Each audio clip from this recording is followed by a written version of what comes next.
Falcon fans, Falcon fans, Falcon fans, and of course, Berto from 95 North Falcons Talk Show, JR from Pound for Pound. Let's get it. Are we serious? Falcon fans, hit that like, share, and subscribe button. Good morning. Rise up to all of you.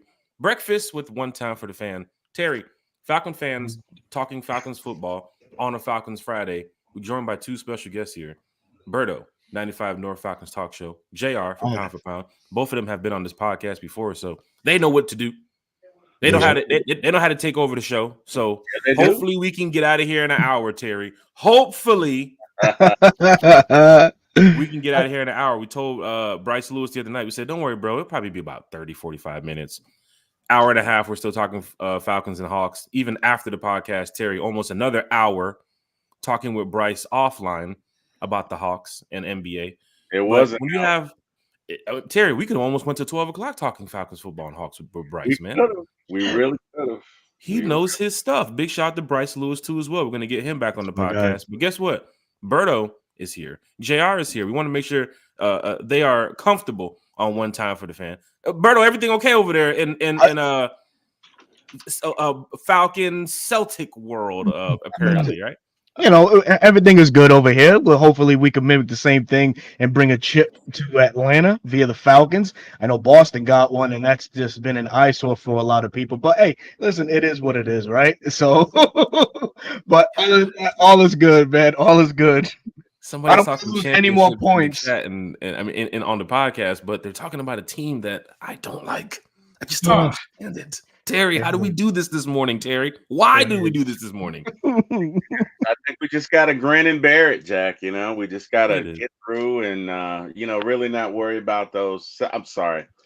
Really get past, certain things. Hey, you know what? In all seriousness, Berto's a good dude, man. Yeah. And I'm not 100%. Happy for the Celtics, but I'm happy for him.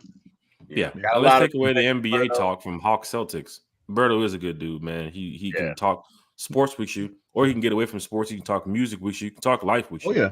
Absolutely. Hopefully we can get Berto on the golf course. We can talk golf later on this year. You never know. I'm trying to get all Falcons on the golf course. JR, I got to get you on the golf course too. How you doing this morning, sir? Oh, I'm doing pretty good. About the only good I'm going to be on a golf course is driving the cart, so.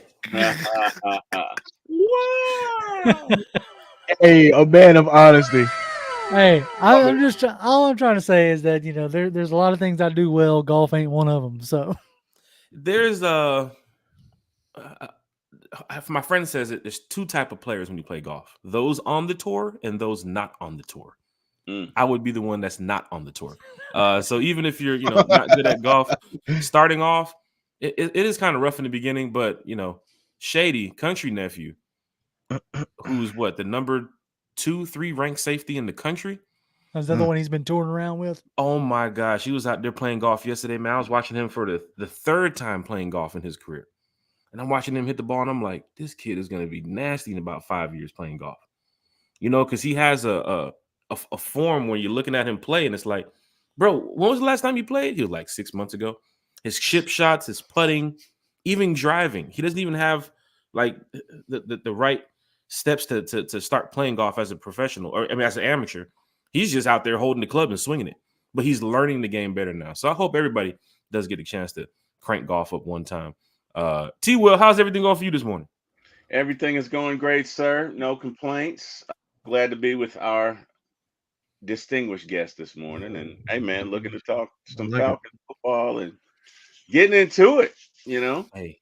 This is great. Wednesday evening, we had Bryce Lewis on with us talking Falcons, talking some Hawks. Today, we have JR from Pound for Pound, Berto from 95 North, Falcons Talk Show.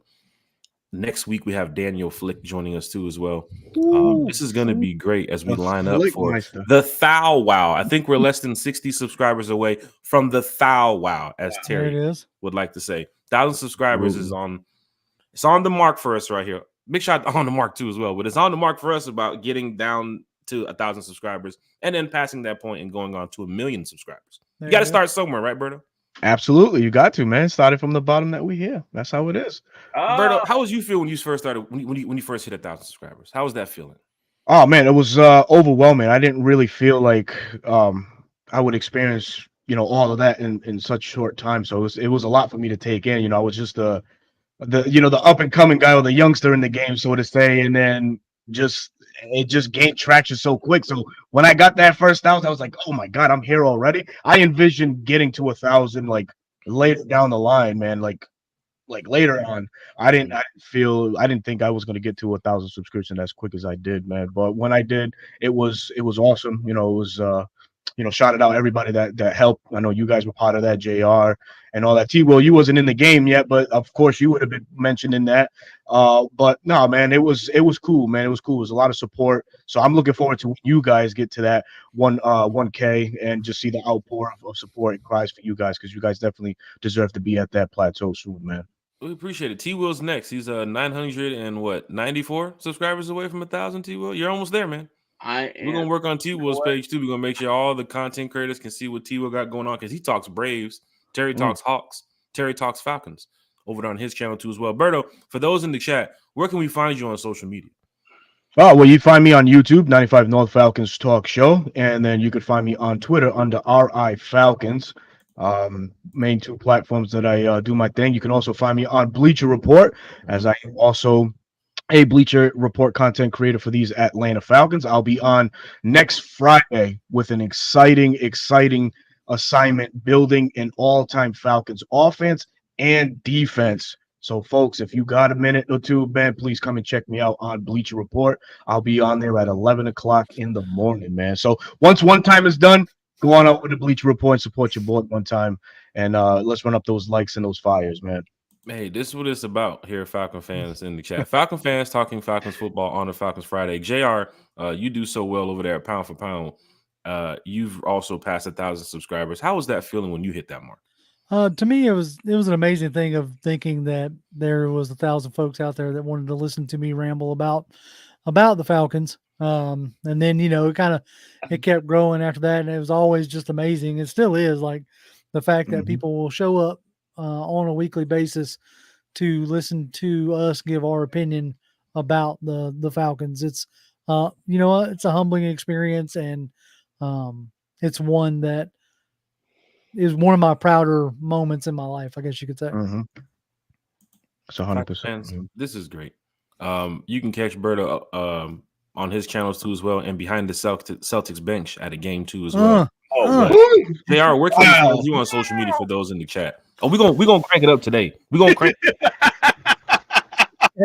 picked the right day. Hold on, we're gonna crank it up today. Man, already. We ain't even hit 10 o'clock in the morning. Come on now. Come on now, man. Come on, What? Jack. Come on, Jack. I thought we all on vacation. Everybody got work today. Who got to work today? I ain't got no work, but I'm just saying. I got some damn coffee. I got a Mountain Dew. Mountain Dew, tough, man. I got some caffeine. Where can we find you on social media? Because I know some people here in the chat want to know more about you. You can follow me on Twitter at Grim1128. That's GRIMM 1128, and then generally every Tuesday 7 p.m. on YouTube at Pound for Pound ATL. So that's P4P ATL on YouTube. We've had a little bit of a break with it being the dead period, but probably going to try to get cranked back up this coming Tuesday. So hope to see y'all there. Hey, look, Falcon fans, you know how it is with the chat. And I think we have a lot of people here this morning. Good morning to you all. Our West Coast crew. I don't even know if the sun is up, JR, on the West Coast yet. But the West Coast crew, Falcon fans, is in here too as well. So that's good stuff. When you can get folks in other time zones to meet you on a channel, that's good stuff. That is good stuff. We're about a couple minutes away from talking Falcons football here. We want to just try to get through the chat. Berto, you have a lot of Falcon fans here in the chat that know about 95 North. JR, you have a lot of Falcon fans here in the chat that know about Pound for Pound. You want to give a big shout out to everybody in the chat before we get started here? Man, I got one big shout out, and that's to that man that's right at the bottom, man, the tribal chief. Big Low. That's my guy, Big Low, first and foremost. But now, just shout out to everybody that came in, that's coming out to join us to talk about these beloved Atlanta Falcons, man. We appreciate everybody taking a portion of their morning to rock with us. That's hopefully, we can give you a better vision and some expectations on this Falcons team for 2024, man. Hey, Falcon fans, this is great. And for the fans that still on the Carnival cruise, you got to wait until next year. You got to get off the boat. The other people have to get on the boat. So if you're trying to hide until next year's cruise, you got to wait until next year. So we need you to get off the boat. Carnival already emailed us. There's a couple of Falcon fans still on the boat waiting for the next party. You got to wait a year. JR, shout outs to the chat. Oh yeah, for sure. The fact that I was sitting there looking at Jonte says the sun has been up since 5:30, Jack. And like I said, anytime folks want to roll up and talk with us, I think that's an amazing thing. Seeing some familiar names and seeing names that I don't normally see. So that's fun and interesting. Hey, there's a lot of Falcon fans here from Facebook too. If you're on Facebook watching any of the podcasters here, head over to YouTube, hit the like, share, and subscribe button for everybody's channel. Because some of us are pushing to 10K, some of us are pushing to 1K, some of us are pushing to 1 million, right? So let's all get there together. Falcon fans, we have a lot to talk about this morning. JR, what's up? Can we do our trivia? Can we do our trivia? What's up? You got some trivia for me? What you got? Is Deshaun here? I dropped it in there. No, I dropped it. Wait. You're the new Deshaun now in the chat, T. Is that what's going on? Because Deshaun apparently must be asleep. We know he tries to stump us with his questions. I'm here in his absence. I'm Deshaun Light, but I just wanted we have a tradition here, so I wanted that to go on. So I will definitely get to that question. Terry, tell everybody where can they find you on social media, because 4My ATL Sports is starting to pick up now too as well. Just a little bit, and I appreciate that. I actually have. I'm 984 away. Give me my propers. It's a whole 16. Let's go. Thank you. I remember when I was there. It's a whole 16. That's what's up. Yep. 16, man. What do they say? 16 tracks. 16. You know what I mean? Hey, I'm just saying. No, I'm kidding. I'm kidding. I know I can be found at 4My ATL Sports 1 on YouTube. And hey, man, every day is a new journey, and just out here trying to create some content, trying to create good, positive content. Informative, and have a little fun, man. That's all we're doing. But you're talking Hawks, you're talking basketball, you're doing a lot, man. Hey Jack, what can I ask one thing? You mentioned you just put that cup up and it said fan, right? If I'm not mistaken. The Rise Up Tour. Any updates that you may wanna clue us in, man? Seeing as you are one of the head and founding members of the Rise Up Tour, is there anything exciting that you can share with us? Any new updates that are coming up? Yeah, Rise Up Tour fan club. We just got off our cruise to the Bahamas. We had over 125 Falcon fans on the cruise. That's awesome. We brought Freddie the Falcon out on the cruise. Yes, Freddie the Falcon pulled up on the Carnival cruise ship and had the boat lit from the moment he got on the cruise. That's what's up. You talking about Falcon fans asking for pictures and videos and autographs and that type of thing, because we're diehard Atlanta Falcon fans, and there goes our mascot. But then other NFL fan bases like, hey, that's the Falcons mascot over there. What is he doing on the boat? So then even for them coming over there and the attention for Freddie, but the fans, Berto, I keep telling you this while we do the Rise Up Tour fan club. People are having a good time in the off season, and we're trying to do the best we can to provide that experience. Then for the away games this year, the host hotels that we have set up, Tampa, Washington, Vegas, Minnesota. We just dropped the link from Minnesota host hotel. You can actually see Washington's host hotel, Berto, from the email. Yeah, it's like $225 a night at the hotel. We get it for $105 a night. So we already have over 30 rooms booked. Berto, I know you'll be in Washington too. Yes, the train ride to New Orleans, 60 seats. Going down on the train ride to New Orleans is sold out. Pastor Troy is on the train, so it's like going down in a major way when I talk about what we do for the fans and why we do it for the fans. But the cruise, the second annual Sun and Fun cruise, is next year. We have almost 25 rooms booked on that cruise. Of course, it's a year to pay it off. So bus trips to Carolina, tailgate in Carolina, bus trip to Tampa. What else do you want to know? Meet and greets, parties. We're on the right path, Berto. And it's because of fans like you, because of fans like JR. You guys love the Falcons. You guys love to travel too. So this is what we do it for, man. That's what we do it for. That's awesome, man. That's awesome. Falcon fans in the chat, hit that like, share, and subscribe button. T-Will.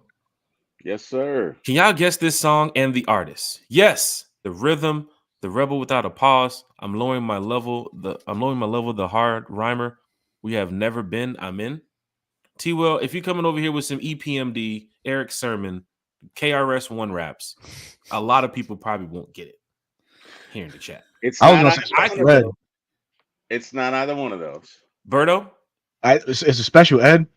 It sounds like some up No. north type stuff. Yes, I'm the No. rhythm. Here we go. Rebel without the pause. It is up north. It is up north. It is It's up north.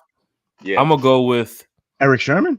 No. the first bar. Yes, the rhythm, the rebel without a pause. That's definitely somebody back in like 90s, 80s, right? Like you can't go with. Has to be 80s. Can't be DMX with that. I'm thinking. Damn, I'm gonna throw this one out. Method Man. Nope. I feel like we should have the Jeopardy music on. But Oh, so guesses you in want the me to- chat here. Guesses on the panel for Terry gives us the answer. Berto. I have no clue. You got me. I'll let me see. I'll give it another hack. Who's the one that did the song? Doom doom doom doom doom doom doom. That was Can I Special give Ed, you a wasn't hint? it? Yeah, that was EPMD.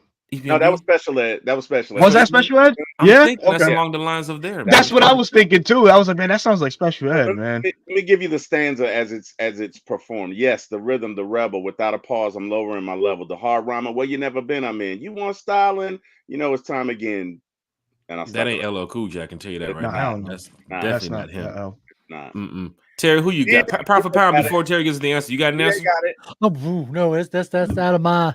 It would have to be Dirty South rap before I would even get close. So, oh man, Deshaun stumps us with a lot of Eminem Midwest rap. I might Terry's here get some throwing out- Eminem, but like no, it's like Luda and Little John, and that's where I'm at.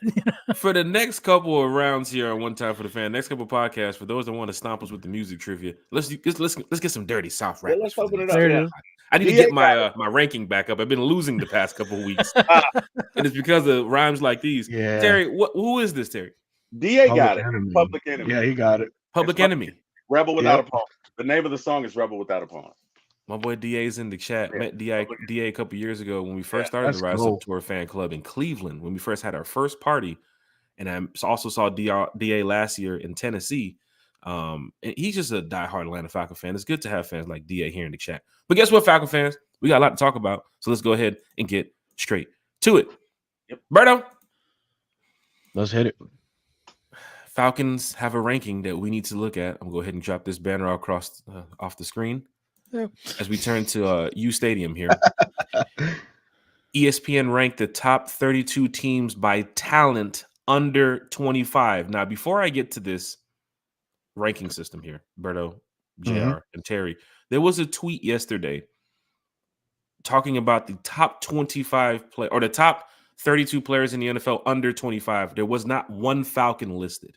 But ESPN Crazy. here ranks the top 32 teams by talent under 25. The Falcons are sitting at 4. Remember that 2016 team, Berto? Yeah. Oh yeah. Remember what our rookies did? Remember what that young group did? Absolutely. Raheem Q's banking on a lot of these young guys. JR, Terry, Berto, let's get straight to it. ESPN has us ranked at number 4 for the teams ranked under 25 years old. Berto, your thoughts on that? I love it. And exactly, man. You go up and down, you scale the NFL, and you look at position, the positional players and stuff like that on offense, defense. Falcons sit comfortably at the top of both of those categories. AJ Terrell, of course, on defense. You got all the new guys in Rook, Brandon, and Braylon. They all come with a pedigree of disruptors in college, man. Kind of like what in the 2016 draft was with Debo and Devondre Campbell and all those guys. Those are guys that made impact on their college teams. They brought that over and found quick success under Dan Quinn with the Falcons. I think the same it could be said for Raheem and these guys that he inherited in the draft. You look at what Raheem was able to do with the rookies last year with the Rams. He was able to maximize on their potentials and get the maximum effort from them. I think that can serve as as what's going to happen in Atlanta. So finishing in the top 4 as far as the talent under 25, I'm cool. I'm good with that, man. The Falcons, we have a lot of talent on a lot of the more important positions and on offense as well. Bijan, Kyle, Drake. I think Darnell Mooney. What's Darnell Mooney? Is he 20? I can put it up right here. I know Drew Dahlman is 25 years of age. Yeah. As well. Yep. So there's a lot of young pieces that are trajectory. Mooney's 26. 26. All right, so he just misses it by a bit, but you know, it just speaks to the youth movement that is going on in Atlanta, and we have a lot of great things going on, man. JR, ESPN has us ranked. We're doing something good out here. We got a lot of young talent on the roster. Rondell Moore is 24 years of age too, as well. Rondell Moore. So JR, you talk so well over there on Pound for Pound about the Falcons. Please do it here on One Time for the Fan. ESPN has us ranked number 4, under 25 years age of talent. Well, you spent the past 4 drafts that you've had you spent on high end offensive talent from from Kyle all the way to Penix. So it's not necessarily surprising, but when you turn to the defensive side, that's where it kind of gets a little interesting. You have like AJ Terrell as being your one standout that I believe is under. I was trying to look at how old AJ was because he's in line for. I'll pull it up for you. A new contract. So it'd be interesting. 25 years of age. So he's right at it, or if they're saying under, then he's on the cutoff. So they're banking that all of this under 25 talent really is like heavily skewed toward the offensive side. Now you're betting on the upside with guys like what Berto was saying with Rook and Brandon and Braylon Trice, with Trice being considered one of the steals of the draft, getting him where we did. But it's going to lean itself into what can this coaching staff do with them? How can they, get them coached up? Are we banking on the ability to reproduce what Young and Turner did for LA? Right. One thing you have to consider there is that we don't have an Aaron Donald per se that does command a lot of attention on the defensive line. But before we got on here, I was rewatching some LA game. It was LA versus Arizona.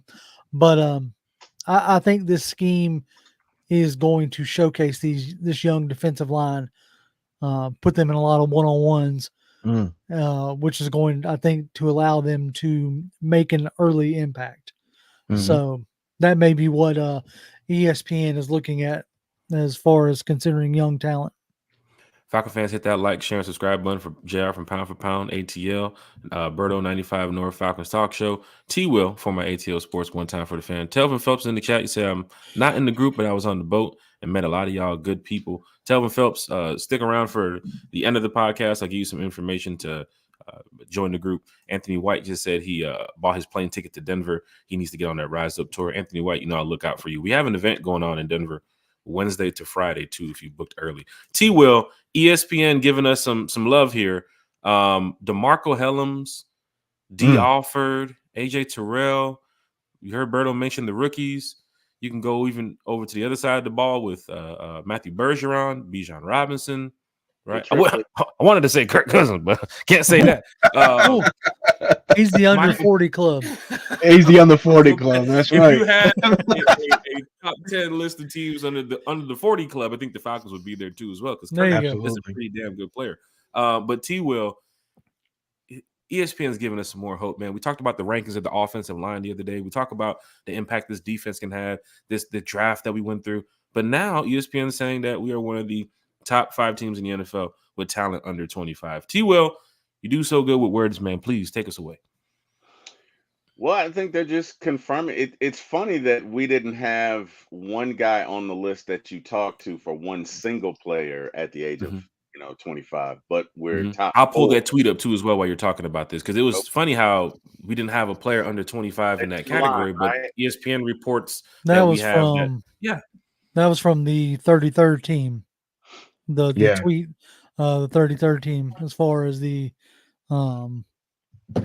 players, the under 25 players. Yeah, that doesn't track with me. That doesn't align. But whatever. People see what they want to see, and that's fine. I'm glad that they're acknowledging it. This is a truly talented team. Micah Penay, whatever. CeeDee Lamb. Let me see who's 6. Brock Purdy. CJ Stroud. Yeah, I'm sorry. Bijan Robinson shouldn't be on this list? Okay. Well, like look at number 24. They're throwing Jahmyr Gibbs Yeah. over Bijan, which Mhm. I don't know. I think is given off a body of work off of one season. I would take Bijan over Jahmyr Gibbs. I mean, I agree. Mhm. I think Bijan Mhm. is a far more versatile running back. Like Mhm. I liked Gibbs. I really liked Gibbs coming out of Georgia Tech is what I'm going to say. Gotcha. But But, I still think that Bijan. I would take Bijan over Gibbs myself. but Absolutely. even still, no Kyle Pitts. Right. Right. I mean, even Well- though Drake London is because he doesn't Drake have a Nope. 1,000-yard season. Like, where's Drake? Drake Where's London, right. Drake? Right. Mhm. Where's the Right. left for Drake? Don't ask Kendrick that. Anyway, sorry. Wow. That deserves Ooh. wow. That deserves Man, Throwing shots at Drake on the morning podcast. We're going viral. Let's go. Hey, I mean, I do got an issue with this list, man. I look at Jordan Love at 12, man. I mean, that's 1 year of production. That's all you really have right now Hey. on paper. That's- I think it's because, of course, you play the the more important position on the field, which is quarterback. But in essence, in reality, too, I mean, I don't think that you did enough to garner a number 12 spot, man. So that's one asterisk right there for me, man. To me, I think this list tends to favor more of the team versus the player, maybe outside of Patrick True. Surtain. yes. But Yeah. because if we're talking about Gibbs in general, like Mhm. he only rushed for 945 and received for 316 with one receiving touchdown. Yeah. And Robinson, I think, received He for almost far accounted more. for he almost accounted for So- almost 1,400 yards for all purpose yards. Yeah, Far Jahmyr more Gibbs, than what 182 attempts, 945 yards, 10 touchdowns. Mm-hmm. Mhm. Well, So Eric? I just think this year is going to be great because we finally get a chance to showcase the talent we have, right? The triplets, and when I say the triplets, I'm referring to Bijan, Kyle, and Drake. I think this is going to be a great year for them because they finally have someone that can get the ball to them. They Yeah. have one because you got to look at it. It's not just that we didn't score a lot of points last year, and I'm not criticizing anyone, but I got to be honest.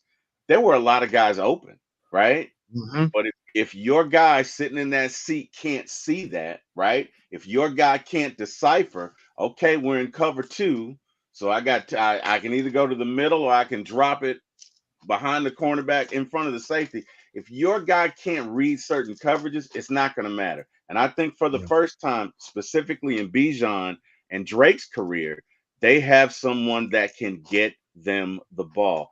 And I think to JR's point, that first list or previous list that we were looking at, you got to look at the teams, right? Because that's what it looks like they did. They took all of the either big market teams or the teams that were doing well and said, okay, we're going to do from this list. Because I'd take Bijan over a lot of folks on that list. But either way, I'm glad somebody noticed it.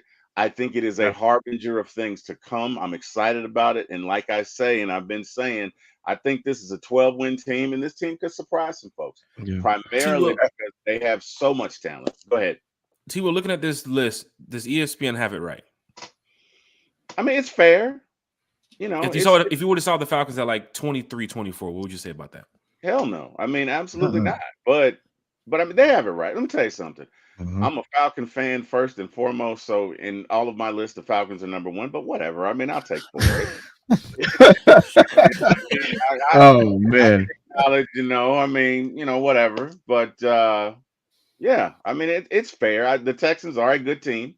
The Lions are a decent team. The Ravens had the best offense last year, best defense, both of them. I don't know, really. They were good. So I'm okay with the Falcons being 4.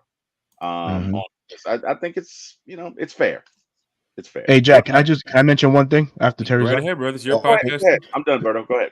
Oh, so one thing that I'm most excited to see and it's the spacing concept that Zach Robinson's going to bring over to the Falcons. You know, last year, even JR, you've seen this a bunch of times. I think we all have. You know, just the concept, the route concepts, and how bunched up and congested certain areas were on one side of the field versus the other.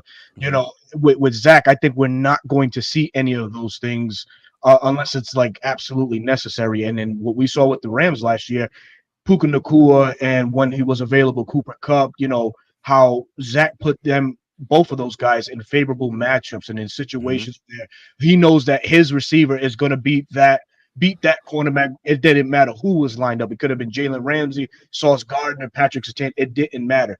So Zach Robinson's scheme is very favorable to what we have on our roster right now. So the triplets, like you mentioned, Bijan, Pitts, and London, I think these guys are going to excel more than what we ever anticipated, man, because this is going to be a really, I feel like it could turn into one of these pick your poison styles offense once everything gets gelled and rolling at the at the same time, man. So I just don't, I think sometimes people forget that we had the triplets here, but it was the play caller that just didn't know how to fully utilize these guys to their strength. Now we get a guy that has been in understudy to one of the gurus out there in Sean McVay.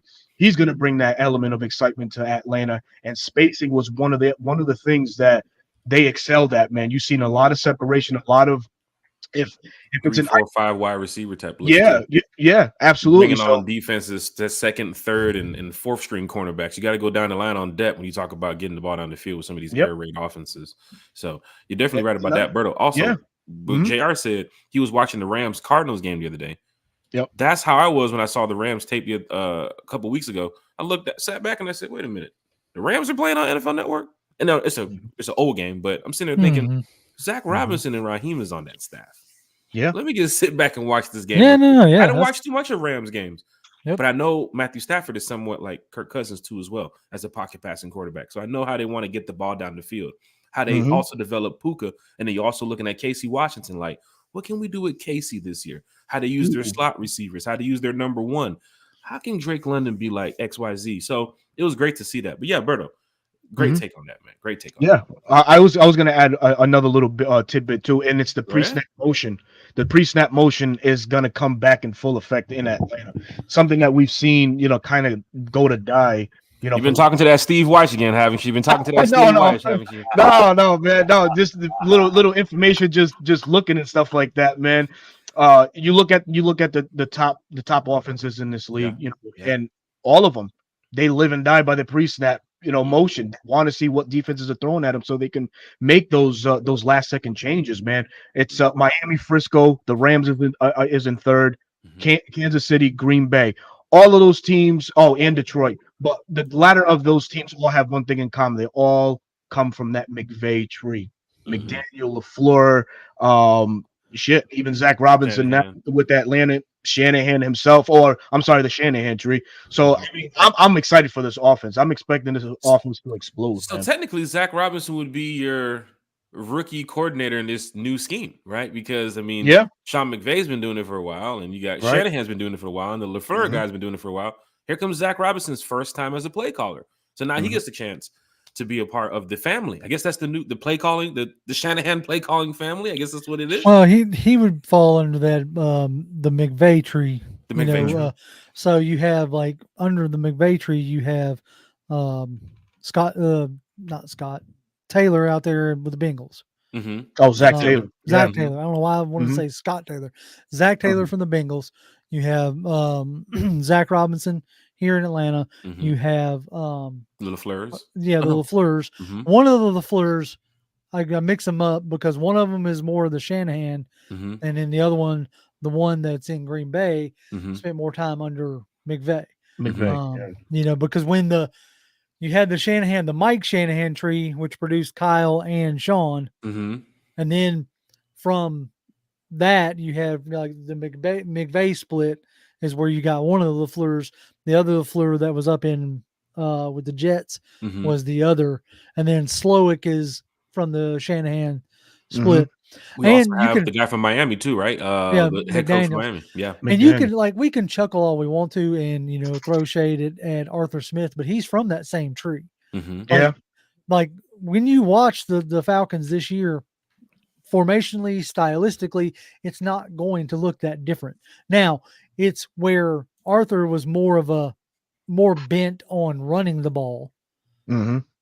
His background being O-line and tight end. So he had more of a bend to run the ball. Zach Robinson being a quarterback and coming more heavily from the McVay tree is going to have more of a slant to pass the ball. But formationally, it's going to look very similar because you don't pay Charlie Mortensen, not as in Morton. Charlie Morton, yeah. Morton. Mm-hmm. So you don't pay Tight him end. $20-something million for 3 years and not put him on the field with Pitts. Mm-hmm. Mm-hmm. So the one thing to keep in mind when McVay first got to LA, he had designs and thought processes of being a 2 tight end team. Mm-hmm. It didn't work out that way for him. His roster didn't lend itself that way. But what they ended up doing was doing a lot of 12 personnel stuff out of 11 personnel formations. Mm-hmm. When you watch Cooper Kupp and Puka Nacua, they block like tight ends. They do. Okay. Yeah. So they do a lot of 12 and 13 personnel type things out of 11 personnel type formations. I think we're going to have a reverse here. You're going to do a lot of 11 personnel things out of 12 personnel formations because of the talent and the versatility of Kyle Pitts. Yeah. So that's just like my thought on how that's going to go. Like the motions, the condensed formations, all that kind of stuff is bread and butter for McVay, Shanahan, and was things that we did under Arthur Smith. He was just more bent on running the ball versus throwing the ball. Mm-hmm. He was doing all his to be stuff. the trusting too as well. Tried to. Well, that was his downfall at the end of the day. Had he had a Kirk Cousins, he'd probably still be a different coach. story. Yeah. Right? So at the end of the day, that was his biggest mistake, was trusting Mariota and Desmond Ridder. Like at the end of the day, that was his biggest fault. Falcon fans, hit that like, share, and subscribe button for JR for pound. That's why, Terry, I told you we're going to try to get up out of here in an hour, but I know it's not going to work. When you got intelligent brothers like JR and Berto who know Falcons football, that's what you get. You get answers like what JR just said, because we can pick off what JR said about that coaching tree. A lot of those coaches were here in Atlanta. Oh, yeah. Yeah. Okay. I think there was the Washington picture that everybody keeps sharing around where it has like all the coaches on that Washington staff. Put that 2016 Falcons picture up. Yeah, exactly. Falcon fans, like Raheem now has to go and build his own coaching staff, but he has to look and see what he's worked with in the past and say, how can I get Zach Robinson to that level? Right? Raheem continues to mention those same coaches in pretty much every press conference. He still gives love to McVay. He still gives love to Shanahan. He still gives love to a lot of these guys that he learned from. That's why I think the change is happening here in Atlanta. I think with Kirk Cousins, Michael Penix, even Zach Robinson's first year as an offensive coordinator. All right, cool. But PFF shared that report the other day, T. Will. The top 8 coordinators in the NFL to watch this year.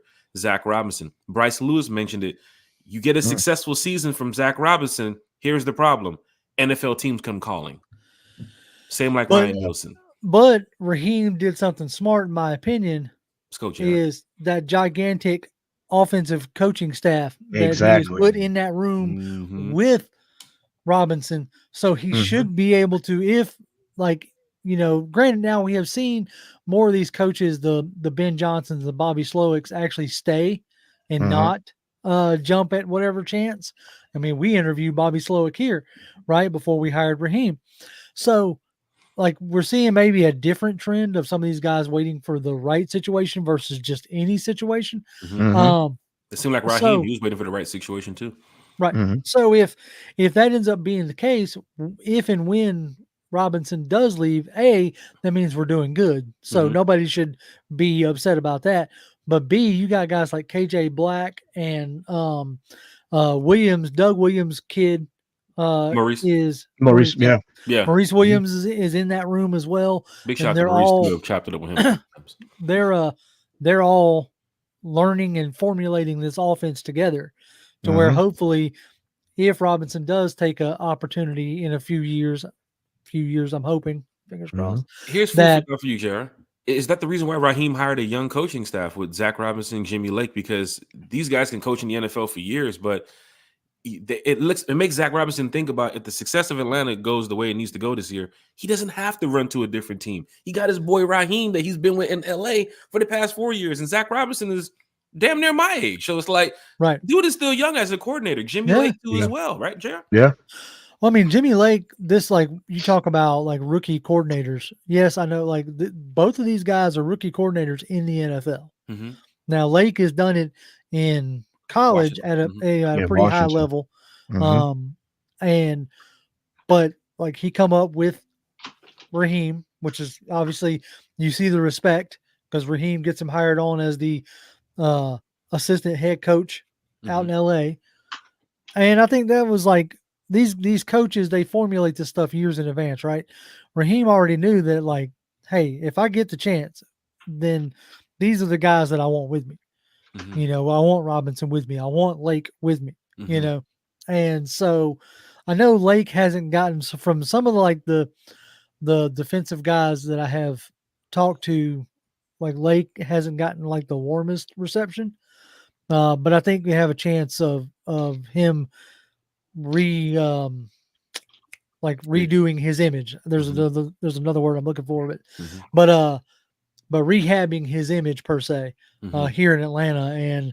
And defensive coaches don't get the love that they deserve most of the time. But I think Lake has got a chance to really shine down here in Atlanta.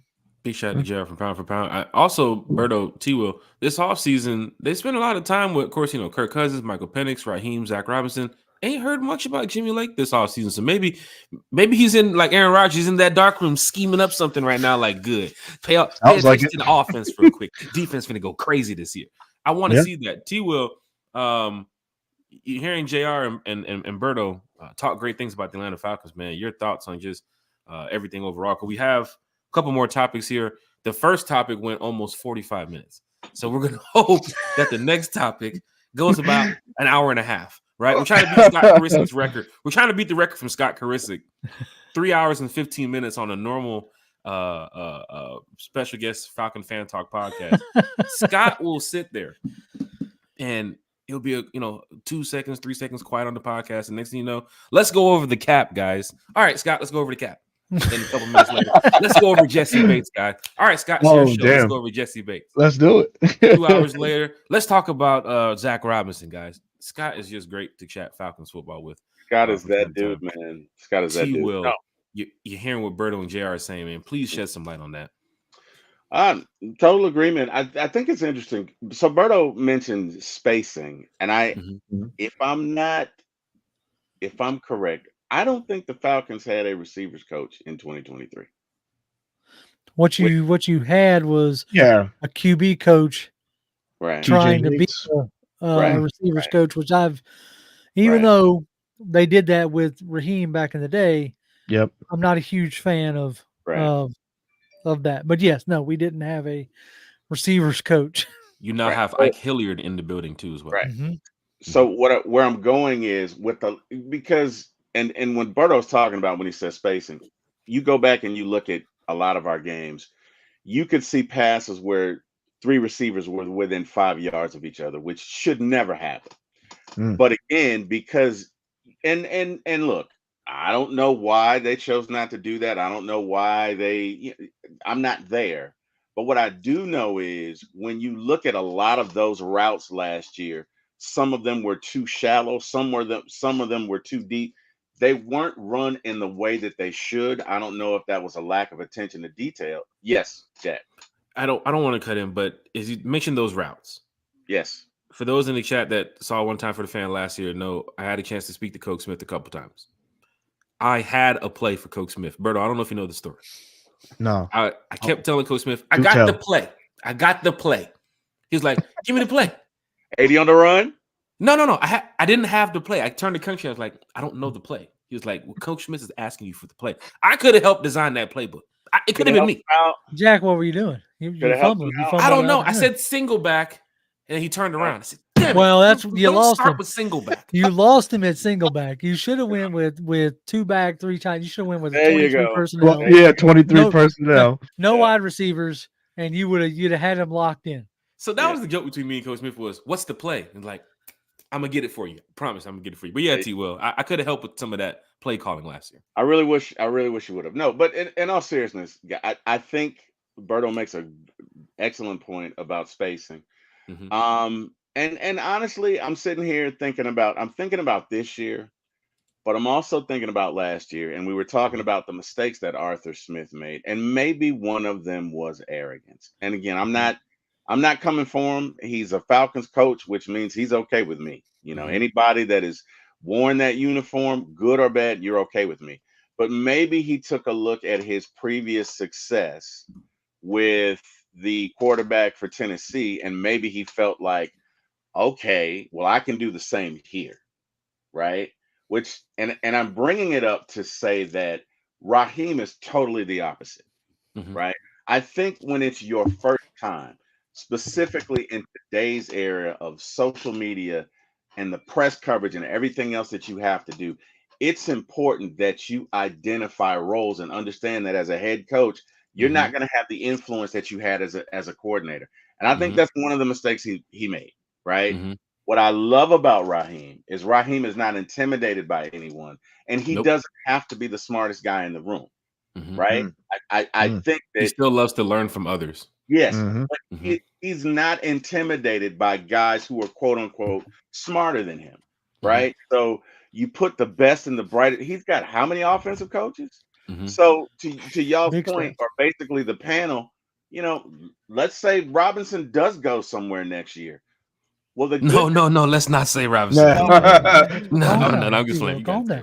Okay. No, I'm with you. But what I'm saying is, Raheem has cultivated a culture and an environment to where if somebody else needs to step in, they can, right? So I'm excited about that. And then, guys, really what I was thinking as you guys were talking is I keep hearing, basically, when you talk about the new coordinators and the new head coaches of today, I keep hearing 2 names, and that's Kyle Shanahan and Sean McVay.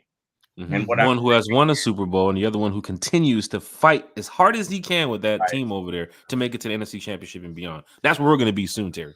That's right. But what I'm thinking is they have to be great communicators. Yes. Right? They have to be, because it's, you know what I mean? Bill Parcells was a great coach. I think the only guy, to my knowledge, that ever really took it anywhere from his tree was Bill Belichick. Right? Bill Walsh, great communicator. There are at least 10, 20 coaches that have come from their tree, but there are a lot of coaches to where it just dies on the line. So what I'm looking at is, in order to establish a system, in order to create something like that, you have to be a dynamic communicator. And I say that to say that with Zach Robinson and with Raheem, those are 2 great communicators, right? Because this generation is different than our generation. Gen X is pretty much, why do you do it? Because coach said so, because your parents told you to. This generation is more, they need to know why. Okay, coach, I know you want me to do this, but why? And I think these 2 coaches do a great job of illustrating that, putting them in situations to succeed and communicating, which is why you see so many other coaches popping up under these trees.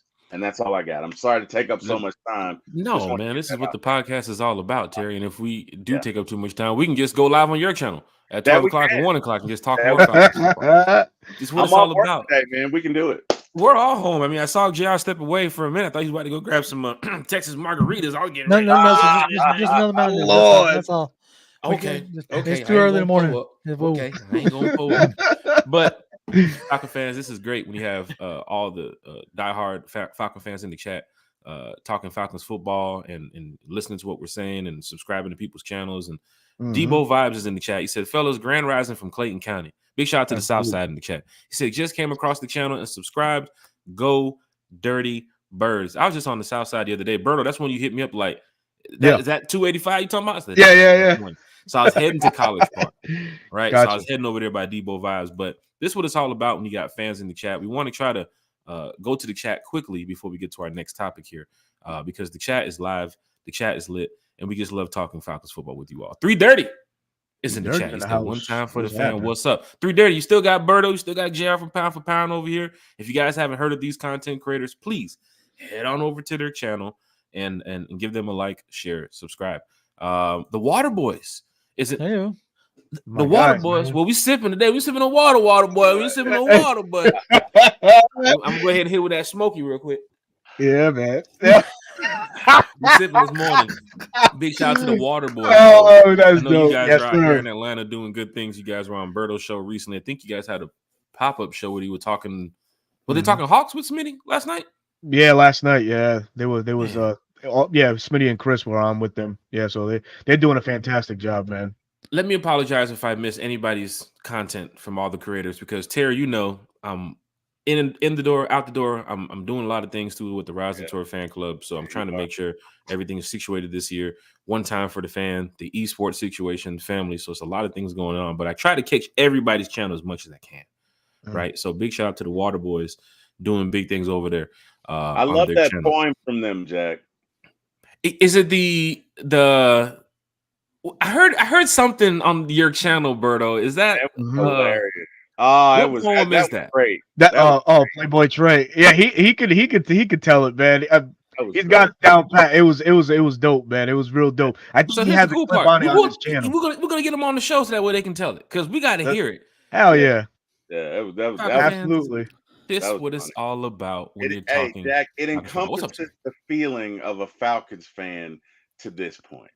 That's what we need in the offseason, because we're about to get going. Illustration of the highs and lows that we've experienced, and it's funny. I thought it was really good. I thought it was really creative. So yeah.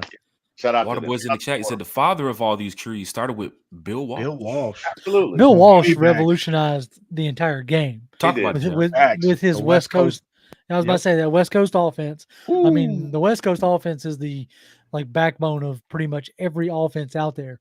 That's where you get the route trees from, that we all look at, the 1, the 9, the set, all that stuff is the Bill Walsh between the West Coast and the air raid. Those are the two things that influence modern NFL. If you ever want to get into that kind of stuff, there's a guy on Twitter. He also does a podcast, and his name's Coach Dan Casey. He really gets into the minutia with all that offensive stuff. If you ever want to get into that and learn more. Quick Waffle House take, Berto. See, I just created a new segment. Quick Waffle House take. Jerry the Boxers in the chat. He said, "How do you think Pittsburgh rolls it out week 1? Do they use CP in the offense or return? Do they try to match our tough run game?" Arthur Smith is probably looking at a team like they might try to do something that I'm used to. Then again, they might not do something that I'm used to. What do you think Arthur Smith's planning over there? Probably run the damn ball. I think he goes back into a situation where he's more comfortable with. We all know about Najee Harris and the verdict's out on him if he's boom or bust still. But who knows? Maybe he can reshape his image in the NFL world. Najee Harris having now offensive coordinator Arthur Smith. He had Derrick Henry back in Tennessee, and that's that was Arthur's calling, man. A big style back that is, he's not east-west, he's north-south, right? And he gets that with Najee Harris. And one thing the Falcons kind of struggled in last year was the run game, stopping the run. I think they ranked in the 20s somewhere there last year. So Smith might look back at that and say, okay, pretty much this the same roster makeup. I'm going to attack Atlanta this way, and that's just Arthur Smith's way of thinking. They do that enough, opens up the passing game with George Pickens and everybody else that's over there. So I week 1, I really feel like that's probably Arthur Smith's calling. Get this run established, to this Falcons defense that ranked 20th in the run last year, and to see what they can get out of it. Atlanta might pivot and say, okay, let's focus on strengthening this run defense, and they did, adding bigger bodies to this Falcons defense particularly in the middle. So it's one of those things. It's give or take, man. For me, how do they use CP, man? Listen, we all saw CP at his best in 2021, part of 2022, and then it was curtains for him. So I think he gets relegated back to the return role. But that's my speculation. JR?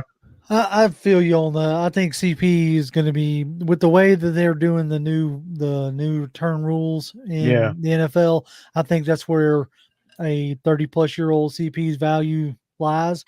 And also, like, Arthur does enjoy the positionless football. So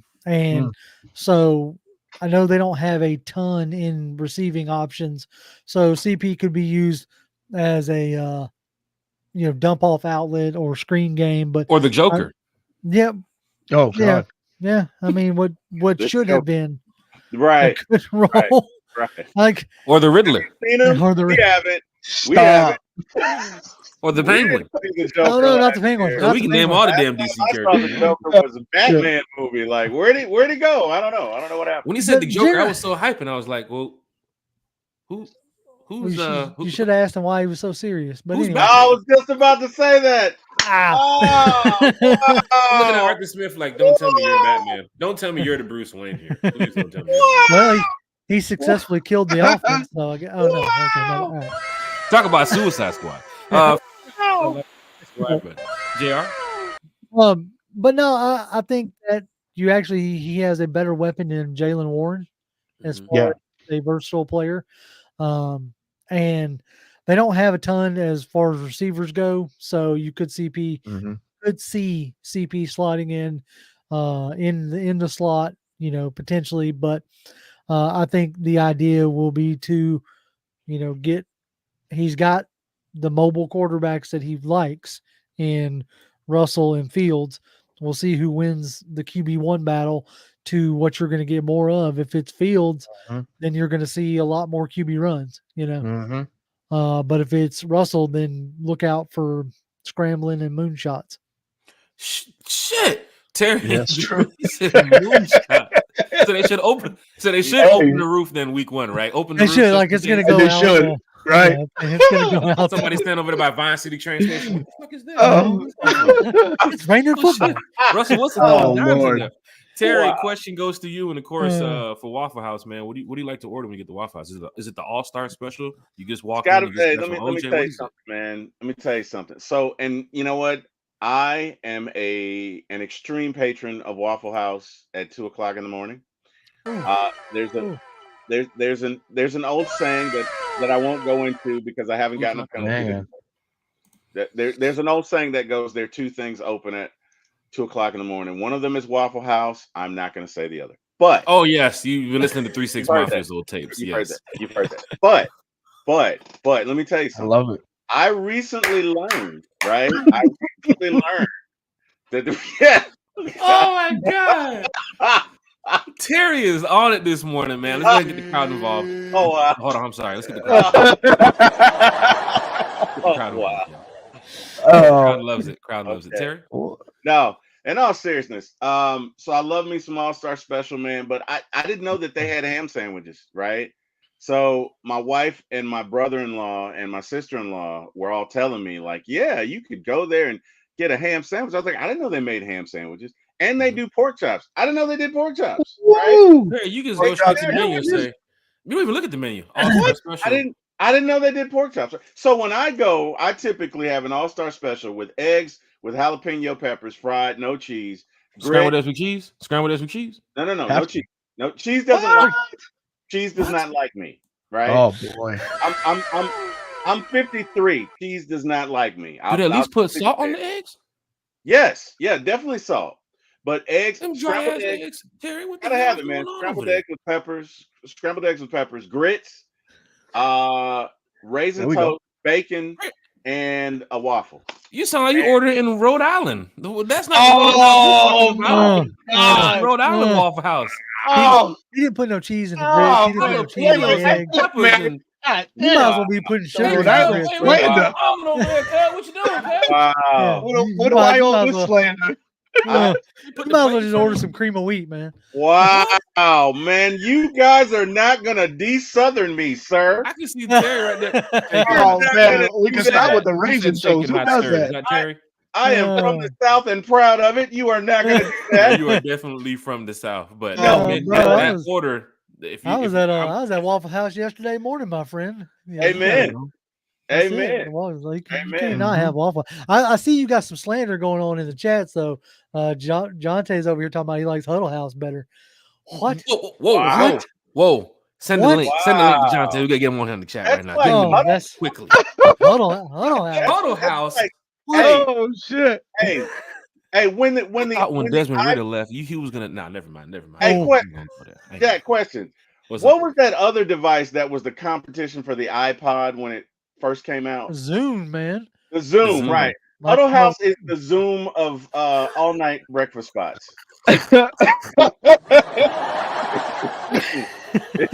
Hey, I'm trying to one up the Dixon way too. The Dixon way put me on game when he had that soundboard in there that day. I was like, I'm not getting to 1,000 subscribers until I get that soundboard.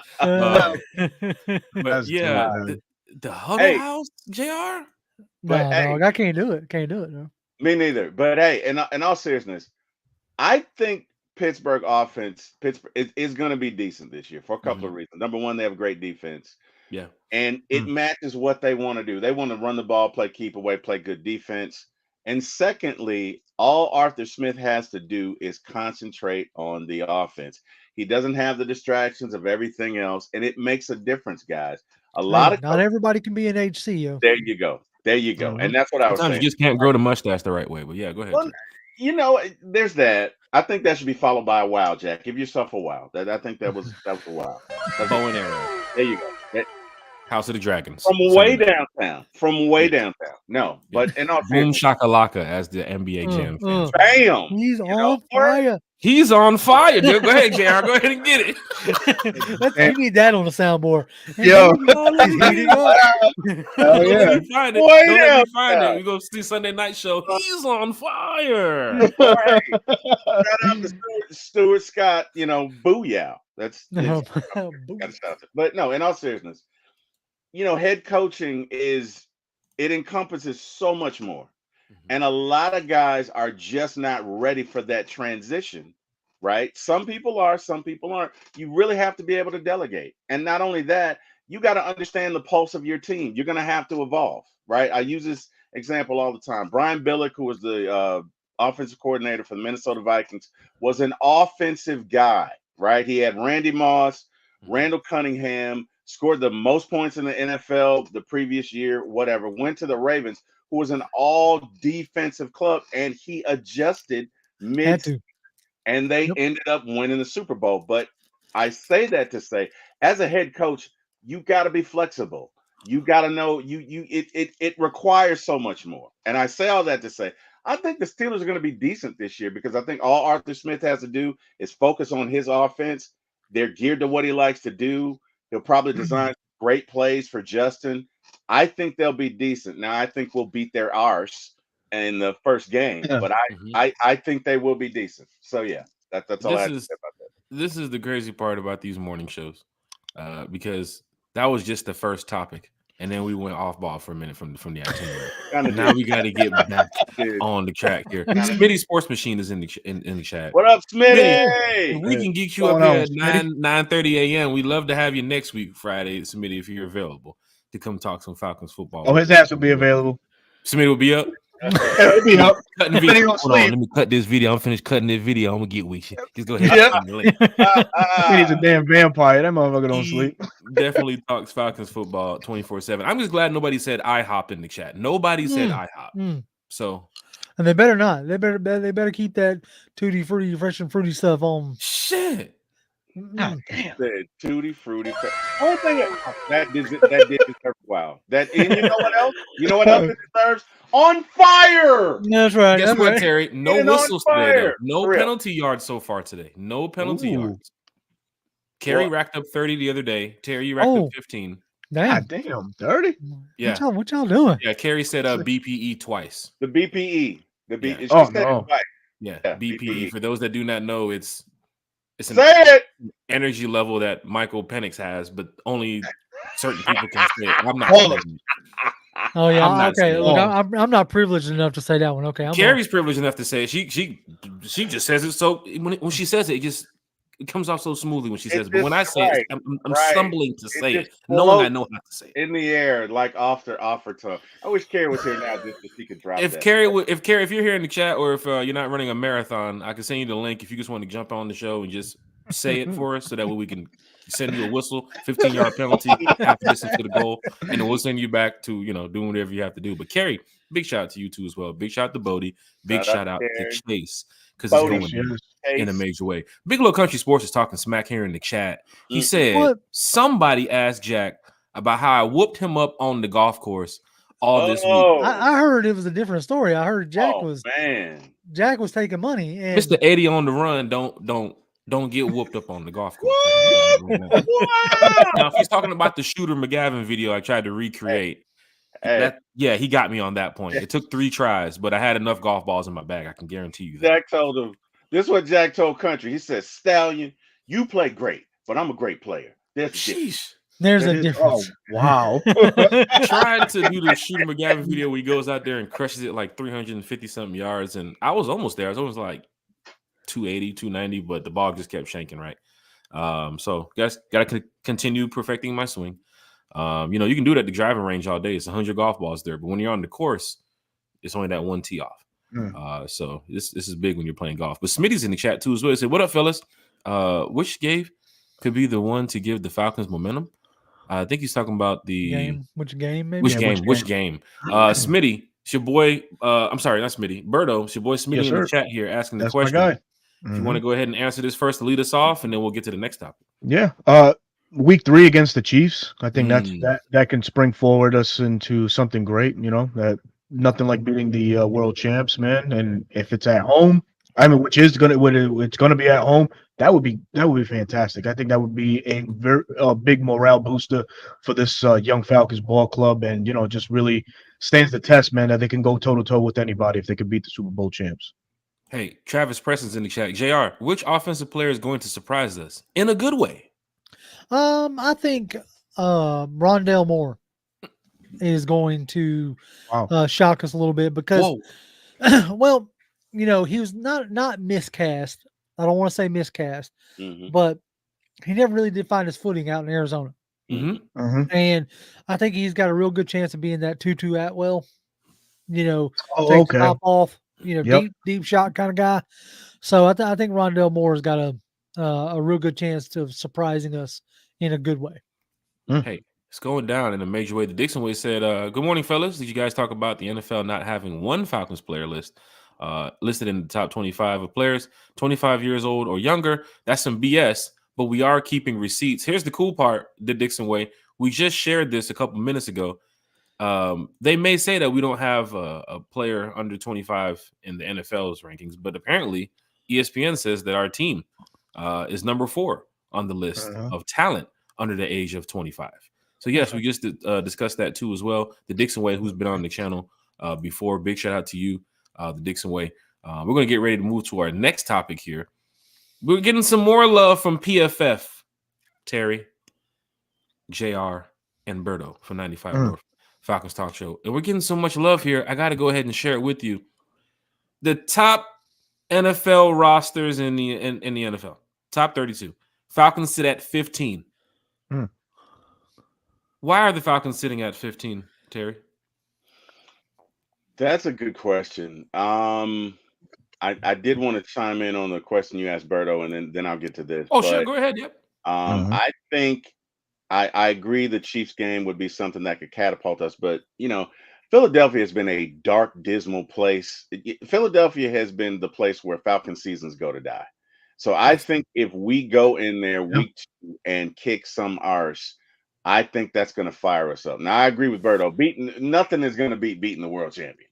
Okay, but that's a game that's at home. You go into Philadelphia in that place. I'm going to be nice. I'm not going to choose violence today.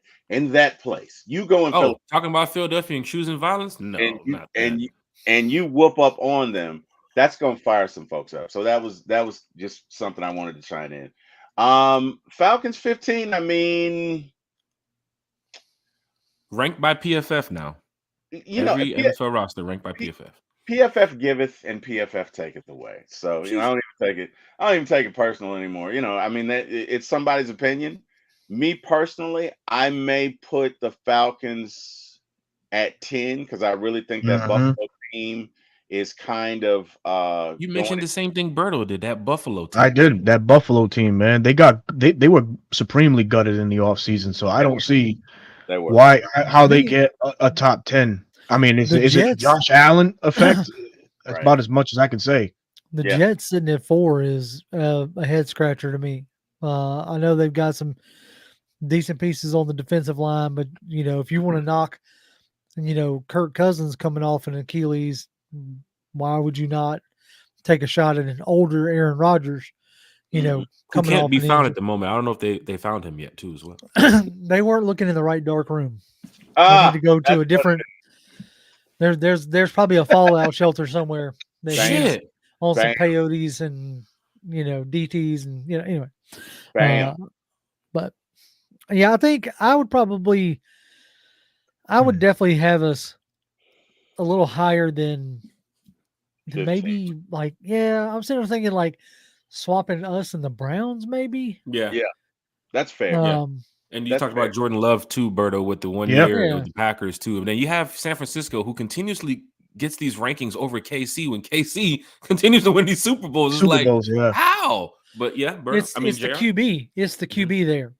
Yep. Like San Francisco may have the overall like talented roster, but when KC has the difference maker in the quarterback position, you've watched it all those years with Brady. Now you're watching the same deal with with Mahomes. He's just an absolute difference maker. Mm-hmm. Terry? Yeah, I think it's the QB. I would agree, but I also think it's the coach in that Kyle is one of the best coaches I've seen ever don a Falcons uniform. But if it's one knock on him, is that he does not always make good in-game adjustments when they need to be done.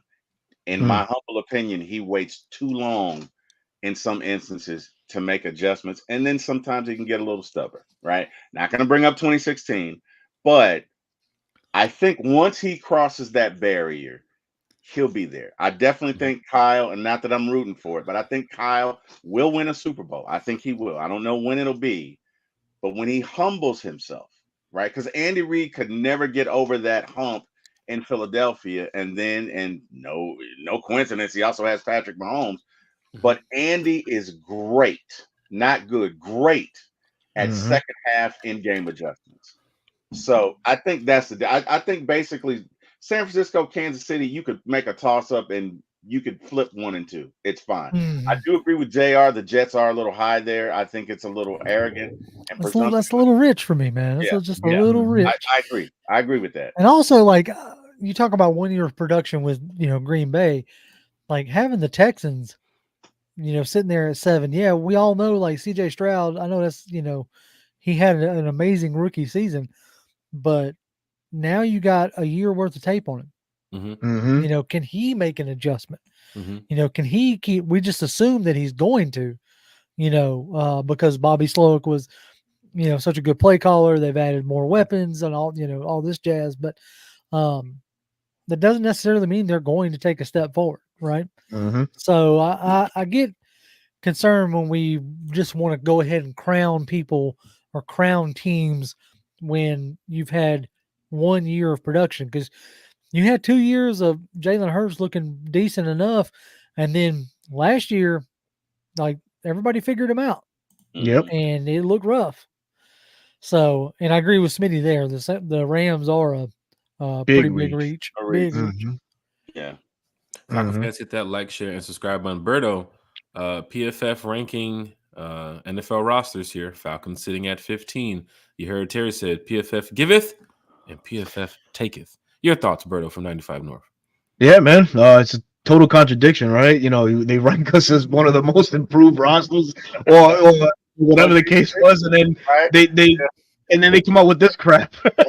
Sheesh. Hey, but listen, man, the Falcons at 15. I mean, I just view this Falcons team a lot more talented than the ladder of which we just spoke about.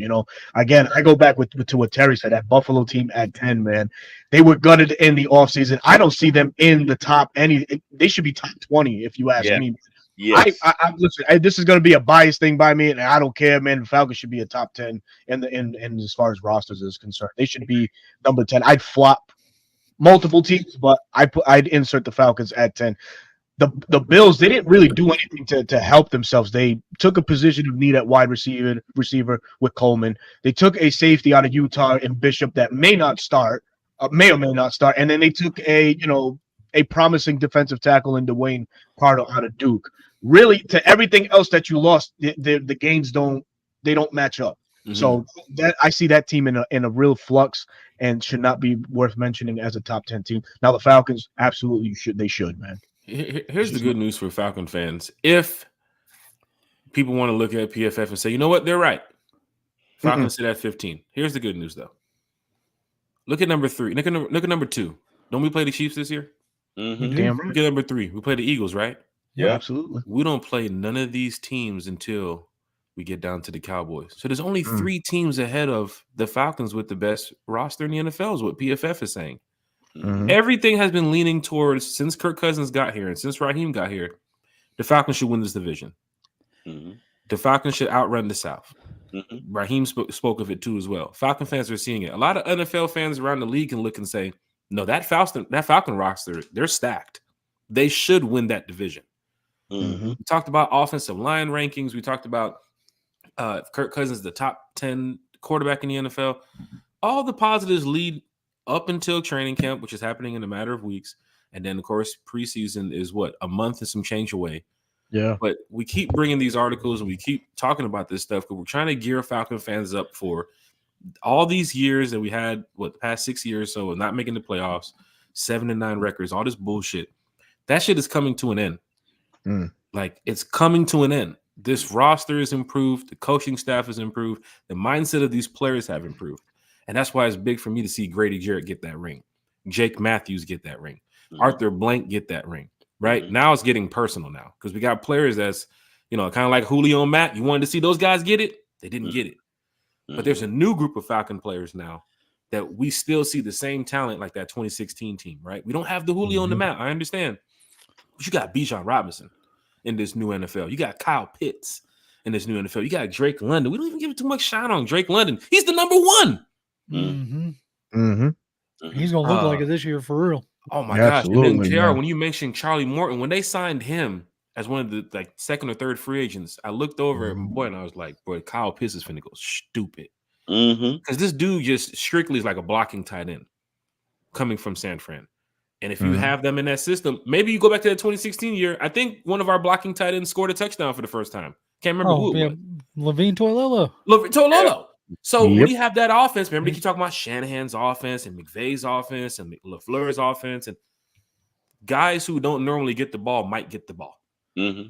And when it's time for them to score, you don't expect them to get the ball because it's like, I'm doubling Kyle, I'm doubling this guy. Where the hell did Charlie come from? How does he have the ball running 30 yards down the field? I saw that year when we had Shanahan, but he was using 4 or 5 tight ends. Hell, even I suited up for a game. I didn't score, but I suited up for a game. What were you doing, Jack? Really? Well, I was on special teams. And okay. All right. That explains it. Limited snaps. I get it. I get it. Mr. 80 on the run was on special teams. What? Yeah, man. Fast. So I looked over at Weems and I was like, "You're a gunner. How can I be a gunner too?" So Weems told me.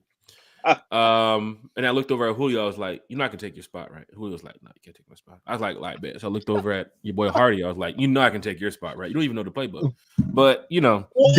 Wow! Hardy right now is chilling up in on the Ottawa Red Blacks. Justin Hardy's on the Ottawa Red Blacks. I was watching CFL the other night, and I was like, "That's Justin Hardy." Freak Magic's up there in Canada. Yeah, I'm not ripping Justin Hardy. He's cool. A big shout to Justin Hardy. Big shout to all the former Falcon players and current ones. There was a joke that I guess when he was drafted from ECU, he didn't know the playbook or something. And that's at ECU, like the deal there was, is they didn't have a playbook. Like it was just Calling those numbers. flashcards kind of deal. Okay. And so it took them a little while to get and understand like an NFL playbook, because that's part of the problem with some of these colleges is they don't run anything that resembles a traditional offense, even in the, like, as far as structure, playbook plays. You be everybody's at the line of scrimmage and you see them all prairie dog, turn, look, and go back down. And then run back to the side. That's right. kind of fun too, watching it on TV, because everybody gets to the line of scrimmage, like you said, Jared, and it's like you see the one guy pull up the Iron Man, the Sun, Batman, and a picture of Katy Perry, and it's like, what the hell's the play? I don't understand. Look, it's Katy Perry left. That's all I'm trying to say. It's wow. left shirt. Wow.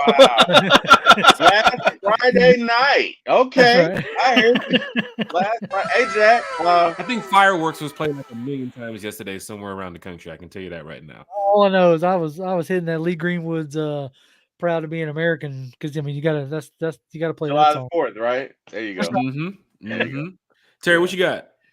Well, Travis says that basically you went Will Smith on Justin Hardy, man. He's saying you chose violence. Oh, Justin Hardy? No. Some will question why he didn't get as much, PT as he did with the Falcons. Did anybody know why Justin Hardy wasn't what fans wanted him to be here in Atlanta? Couldn't catch the ball. Oh well. I mean, I didn't Will Smith that comment. I mean, that's I'm just saying, like, for a kid that had the most receptions in NCAA history, he left that in college apparently. Speaking of the Will Smith situation too, for those that saw Bad Boys 4, there was a scene in Bad Boys 4. Did anybody get that feeling that Will Smith didn't want to be slapped like how he slapped? Can't comment. Watching the scene, it's like, why did they do that? Why did the director do that? They had to have put that in to say, "Hey, Will, we're gonna throw a joke at Chris real quick." I thought it was great. You should. I thought it was great. I thought the movie was great. Look, I love Bad Boys 4. I thought it was great. Yeah. Specifically with what Will went through, which I won't get into because maybe folks hadn't seen it, but I could relate to it. So I thought it was great. And I thought that was. He's back cutting records now. He just performed at the BET Awards. His new song with Kirk Franklin, and his next song with Lil Durk probably will be coming out too as well. So from Kirk Franklin to Lil Durk, right? How do you do that? Bro? How do you do that, man? I have no idea. Watch his third single be with Playboy Cardi, and he's gonna be on the stage. For real. It's like Angel and the Devil situation, right? Will Smith's on Demon Time performing at Rolling Loud and shit. Like, come on, man. Man. This is great. We're talking Falcons football with everybody here. But we got one more thing to talk about before we get up out of here, Falcon fans. And we know that you guys love to talk about our running back, which I have a new nickname for him. His name is Bijan the Beast. Bijan the Beast. The Beast. I know Country says he's not too big on nicknames, but yes, here at One Time for the Fan, Bijan the Beast is in the building. Kate Magzo, I want to butcher your name. So Kate M. Go for it. Big shout out to Fantasies Podcast. Kate M. Jay was like, go for it. Yeah, go ahead. Billy was here in the chat working with me last year on number 92, Ogundeji. So he was like, "Come on, Jack, Ogundeji." And then they drafted Rook this year, and I'm like, "Damn it, Falcons!" No, I was like, "Look, it's Ruko, okay." Ruko. That's Ruko. That's it. That's all I'm going for. I ain't trying it. JR. I'm not getting canceled is all I'm trying to say. Amen. Damn. I got the face to be canceled is all I'm trying to say. Coaches, journalists, media, if we do butcher your names, we apologize. That's right. That's right. Sometimes we're hearing this on the first go. And versus ESPN and NFL, those guys, they probably mention it like 15-20 times the night before they go on the podcast. For me, I just pop it up right there. Oh, KM's here. Big shout out to KM. But she has an article here that says, "I think the Falcons know what to do with Bijan Robinson now, and based off the trajectory of the offense, have to be all in." JR, Berto, Terry, are you guys all in on Bijan the Beast? Hell yeah. Yeah, like me and Jonathan, we did a video a couple weeks back, like highlighting like the comparison of how you could use Bijan the way they used that Sean McVay used Todd Gurley early in his career when he got to LA, right? And then when you go and look at like, okay, well, JR, that's going back in the time machine, 2017, getting taught early. So I was looking at it today. I was like, oh, you know what? Kerwin Williams, the running back out of LA, did real well. And so I wanted to check it out. Almost 1,200 yards. He had 1,144 yards, 12 touchdowns, and then 32 receptions with 3 receiving touchdowns. So, yes, they do know how to get their running backs involved, and they know how to do it in a bunch of different ways. But something else to keep in mind when we were talking about how this may not look super different from last year, as fans are expecting in certain ways, they kept Dwayne Ledford and gave him a new title. So not only is he the offensive line coach, he's also the run game coordinator, and they kept running backs coach Michael Petrie. Yeah. You know what I'm saying? So Raheem obviously liked what they did in the run game last year. Zach Robinson obviously was like, hey, Falcons, y'all can run the ball. Y'all did good running the ball last year. Keep some of that brain trust and, promoted run game. Like I said, gave a new title to Dwayne Ledford to probably get him more involved in creating this offense. Yes. Remember, JR, Raheem mentioned in the press conference, we need a new quarterback, not a new running back. He didn't say nothing about the running back. When he first got here, he said, I wouldn't be here if it wasn't about the quarterback. He didn't say nothing about Bijan. Really, was like, appreciate it, Bijan. Let's get to this quarterback situation. That's right. And also like we're talking about Bijan, but don't forget about Algier, right?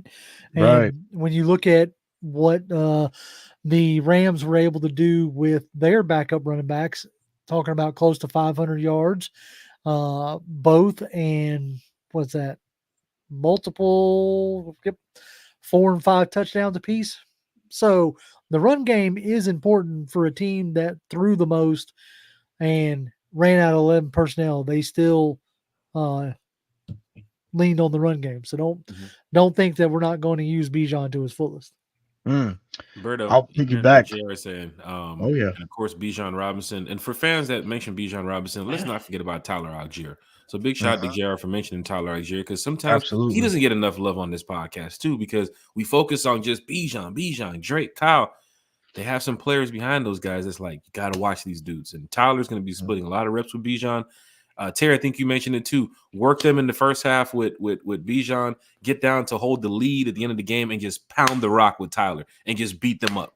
But Berto, Bijan, Kirk Cousins, 36-year-old quarterback, new head coach here in Atlanta, new OC in Atlanta. You got to give Bijan the ball more, right, to help out your new quarterback, right?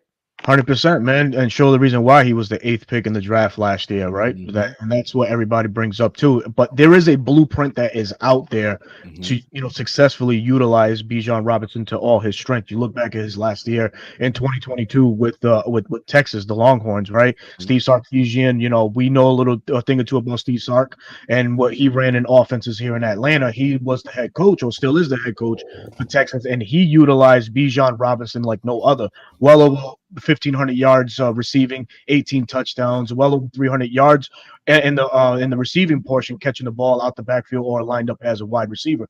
So with Zach Robinson coming to Atlanta and the CMC role now being preached up as to what Bijan Robinson can look like in this new Falcons offense, there's your blueprint right there on how you can maximize all of Bijan's talents in one setting, man. Like you mentioned too, can't forget what Tyler Algier has meant to this offense, because he was balling before Bijan got here, had 1,000 yards in his own right, his own rookie year. So we can't lose sight of what Tyler has done for this Falcons ball club. I'm with Terry. Kind of force feed Bijan the first 2 quarters, maybe 3 quarters, and close out with Tyler Algier. And if we all know as Falcon fans, Falcons have struggled to close out games, but when you got a running back tandem like Bijan and Tyler Algier, it could very well happen now more than ever, man. Just have Tyler Algier come in, be like the TJ Duckett of the offense, and just ram They ran the ball to the end zone, lead the team in rushing touchdowns. I wouldn't be mad at that, but we can't lose sight of what Algier has meant to this Falcons offense. And oh, by the way, Tyler Algier is no slouch in the all-purpose yard mark. BYU his last season for well over 1,600 yards. That's another key component too that Zach Robinson and company can use out of Tyler Algier. Well, so the Falcons are in great shape running back wise, man. Falcon fans, hit that like, share, subscribe button from JR from Pound for Pound ATL. Berto, 95 North, Falcons Talk Show. T Will, one time for the fan, former ATL Sports, Bijan the Beast. We've talked about, what this offense could look like. We talked about Kirk Cousins and how he's going to be moving the chains, and Drake London's going to eat Mr. 4,000 yards. But there's got to be some times where you got to look in your backfield and say, hey, I got this stud right here, and he can probably get me 20 yards randomly on just a single carry. You never know what Bijan can do. I mean, you've seen his elusiveness, you've seen his awareness as a running back, but a lot of fantasy owners are going to be like, yo, I'm starting Bijan this week. Like, he's playing against the Panthers, I'm starting Bijan. Playing against the Vikings, I'm starting Bijan. Because there's going to be some games where we might have to rely heavy on the run. Bijan and Tyler is going to be a big part of that. Don't forget about Jace, too. Jace from Alabama, who we drafted. Terry loves to play those draft picks. Mm-hmm. Terry F. Baby, not T. Will, because I know fans in the chat like, wait, y'all got Terry Fontenot on the channel? No, we're talking about Terry F. Baby. But Terry, I know some fans probably looking up there like, that does look like Terry Fontenot. I'm telling you right now. Come over here and look at the screen, honey. Isn't that Terry Fontenot? No, that's T. Will from One Time for the Fan. But your thoughts on Bijan the Beast, Terry? You know what? To be honest, and I'm going to say something, and gosh, it's probably going to erupt. It's going to erupt. But he reminds me just a little of an early Marshall Faulk. Just a little bit. I'm not because I think Marshall was a tough runner. People see him and they just see the reception yards, but Marshall could run between the tackles. And I'm not saying Bijan can't. I'm saying there's a subtle difference there, but he just, in the way he runs routes, the way he is with the ball, the contact balance, to me, really reminds me of Marshall Faulk. The vision on the field, the fact that he's a great receiver, and he just really reminds me of him. So, from that perspective, I'm all in on Bijan. I think that this is going to be a great year for the triplets because I think you have a quarterback. You're not going to be able to come up in 8 and 9 man sets anymore. We will kill you if you can't do that now, right? I mean, if you can do it if you want to. But some teams are going to try to do that from time to time, but it's good to know that you have Kirk Cousins back there versus what we had in the past. And guess what? They're going to F around and find out. They are going to F around and find out. There you go. Gary's cursing. He's on it this morning. He's cursing. He's they're going to want to spread them out and pound it. Sheesh. JR's here too as well. There you go. It's the innuendo show, ladies and gentlemen. Let's go ahead and I have a soundboard. Wow. Somebody drop a BPE. God. We talk about like usage of Bijan, and you go back to the CMC role, or even like looking at what Kurt Williams did. Also, don't forget another person out of that, Sean McVay is Kevin O'Connell. Yeah. Right. And the last full season of Dalvin Cook up in Minnesota, who played with Kirk Cousins, was 1,173 yards, eight touchdowns, 300 yards receiving with 2 touchdowns. So, like, that run game is an important aspect. If you just want to go back and look at how was it? How did Kirk lean on certain targets, right, and certain positions, dumping off to Bijan and Tyler, who has done a better job of catching out of the backfield. All joking aside, if we do it right by having a more high volume of throwing, that should open up the underneath stuff for a guy like a Bijan, who is extremely talented of catching a dump off pass and taking it 20 plus yards. And we'll stick with JR here too as well. Not just run play action like most teams would expect, or run shotgun. You're talking about Kirk Cousins, who can get under center. He can go shotgun, play action. There's so many things that Kirk Cousins can do for his age and experience. Teams are looking like, yo, please watch the quarterback, even though he might not be able to run, but the Joker can throw. Mm-hmm. So you got to make sure that for a defense, Kirk Cousins can light you up quickly.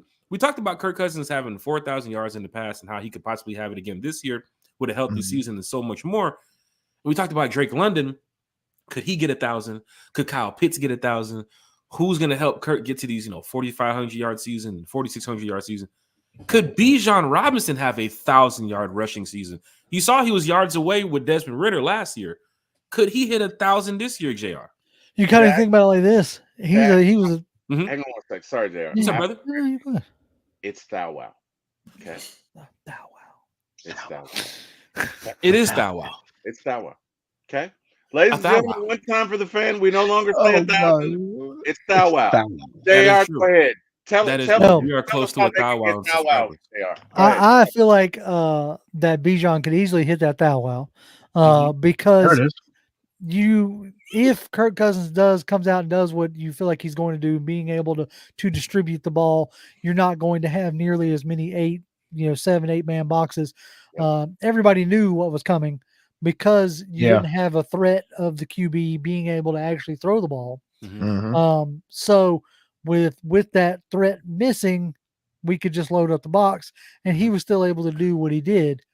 So I think as T Will put it, I think a Thou Wow is definitely within grasp, within reach for Bijan, because the threat of a QB does wonders for the run game.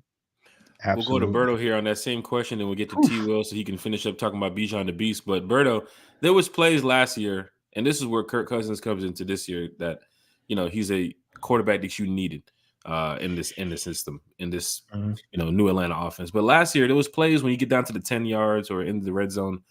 There was a shotgun play that Desmond Ridder used to run like a QB sneak. I used to see that play and say, I know that play is coming. I'm not even on the field as a defender. I'm sitting there as a fan saying, this is the QB sneak. This is that fake handoff, and Ridder runs left around to the side. They ran that play like 10 times last year. You're not going to see that with Kirk Cousins this year. You shouldn't see that with Kirk Cousins this year. No. Kirk can fire from the 8 and get into the red zone and get into the touchdown. He can fire from the 13, from the 17. He can fire from anywhere to get in the red zone, or he can just hand it off to his 2 premier running backs that he has behind in the backfield. Bijan the Beast being one of them. Berto, does Bijan grace 1,000 this year? The Thou Wow is in full in Atlanta, and JR, he masterfully just put it all together, man. It's critical how important the quarterback play is. For us, it lacked severely last year. You eliminated that, bringing Kirk Cousins in, a competent quarterback that can pick apart a defense if you give him enough time, right? And Atlanta's O-line is decent enough and in decent shape that they could give him that time back there in the pocket and have him survey and dice up these defenses. You just brought up a good point too, handing that ball off in, within the 10-yard line. And that speaks to the point that I was trying to make earlier with Tyler Algier. Have him back there also just wearing down these defenses. Even Jace. Look at Jace, what he did in Alabama. Jace McClellan, man. He was a do-it-all back there as well. His problem was he couldn't just stay healthy, but hopefully, he leaves that in college, all those injuries, and he just comes into the NFL and is able to, play a fully healthy season. But yeah, I Thou Wow definitely full effect, and JR, man, he summed it up perfectly, man. We talked about the Thou Wow, T Will. We talked about Kirk Cousins being able to hand it off to Bijan from the 15, from the 10, or Tyler, even Jace. But there's a 4th running back named Jack Spade that can hand it off to as well. I'm getting myself prepared. What numbers is Jack? Look, I know a lot of like success has to do with like numbers and visors and all that. So what's Jack Spade's number? And what visor are you rocking there, bud? I gotta get Damsky to get my equipment ready. Shit. Pretty good at looking over equipment. So I'm gonna go with that. What's it, the F2 visor? Damsky has talked about before that. Damsky's real in depth when it comes to talking. He is right? He gets down to the equipment. I do know that. I do know that the number selection is how you can determine Hall of Fame before they ever take a snap. So, well, I'll just, be you the know, first player with 3 numbers. So that's where the let's Hall of see, Fame Hall of comes in. Fame done. You're gonna be like, who is 111 out there? I'm 111. 111 is going crazy out there on the field. Who's the But 404 no, I just out there? take whatever number Eddie Goldman has at the end of the camp. Eddie Goldman, listen at Falcons it. fans, Wow, man. my boy JR. My boy JR now. He said when that Georgia Heat get him. He said when that Georgia Heat gets him. Hey, look, when Lord. that you get, look, we in, all I'm trying to say is we in the early part of July, and my AC already can't keep up. Okay, like we ain't even hit August yet. Empire's been to your house a few times already. Like, damn, they Dude, keep coming back. hello. They're killing me. I'm a big boy. I need some coolness. I hear that. And Eddie's a bigger boy than I am, and I know that he ain't gonna like that. We're just gonna see if he makes it through training camp or if he's gonna retire again. Berto, we're talking about how hot it is in the South. I know you up Man. northern, you Northerners don't know, but it's probably snowing up there right now. Wow. No, it's been 82. This week is supposed to be in the 90s. 82. Berto, somewhere. Berto, it's been 98 at my house. Lord, man. God bless you guys down there, man. 82 in Rhode Island is like what, a flashlight in your face for like 6 hours? What is that? 82. Like, wow. That's what I can come back with. We don't have those 100-degree temperatures up here. Bro, it's 11:20 and it's 86 already. Bruh, Okay? it was. Let me see. Hold up. Let me see. Bro, we outside like this. The homies like, I know. Listen, I'm kidding. Look at this. Look at this. 87 already. now. Okay. We're at 78 right now. 78 at 11:20 in the morning in Rhode Island. Bro. Yeah, man. Yeah. But let me tell you something. Up here, the heat up here is dry as fuck, bro. There's like no wind. It's dry as hell. This heat up here, I'm telling you, it's probably comparable to what you guys face in Georgia. So for all I fishermen, know I'm is guessing this is good 98 walk. with 98% humidity will make you Yes. not want to get up. Yeah. Okay? Oh yeah. Yeah. Oh yeah, bro. So that weather to me, that don't do nothing. I love that style of weather. Originally, Thank you, love from it. Puerto Rico, brother. I was born and raised in Puerto Rico. I know that. It's high 90s, close to 105. Here's a video. Yeah. It's like 80 degrees when you wake up at 6 in the morning or whatever. So it's At least we're not in Phoenix or Las Vegas because they're Yeah, experiencing that's crazy. drought. That's something serious. That's you know what that is? That's hell, is what that is. That's burn upable. That's the backside. It That's gets like the backside. 120 in Phoenix. That you literally got the devil in the corner. Like it's so hot in here. Like it's, I mean, when you that's hell, got tires melting on the road, you know what I'm saying? That's no good. for real. Falcon For real. fans, hit Yeah. the like, Hey, share, and subscribe. JR, T-Will, I went Bijan the Beast. Well, just I want to respond to JR. Oh, Get JR to the Heat, and then I'll get to that. Yeah. JR, I went outside literally last week. It was 90-something degrees, and my glasses fogged up. That ever happened to you? Going, yeah, dude. my Every glasses time I get out my car, literally fogged up, and I'm like, what? And it was like 10 o'clock in the morning. I'm like, what the hell? So, it's brutal. It's brutal down here. That's all I'm trying to say. to hey, those, look at Preston. Preston said it's 82 in his damn garage. damn right, damn right. Damn, I'm just saying, bro. Shit. Like, I mean, I got the fan and the AC on right here. I'm cooling, but when I step outside, it's like No, sir. It's not stepping outside.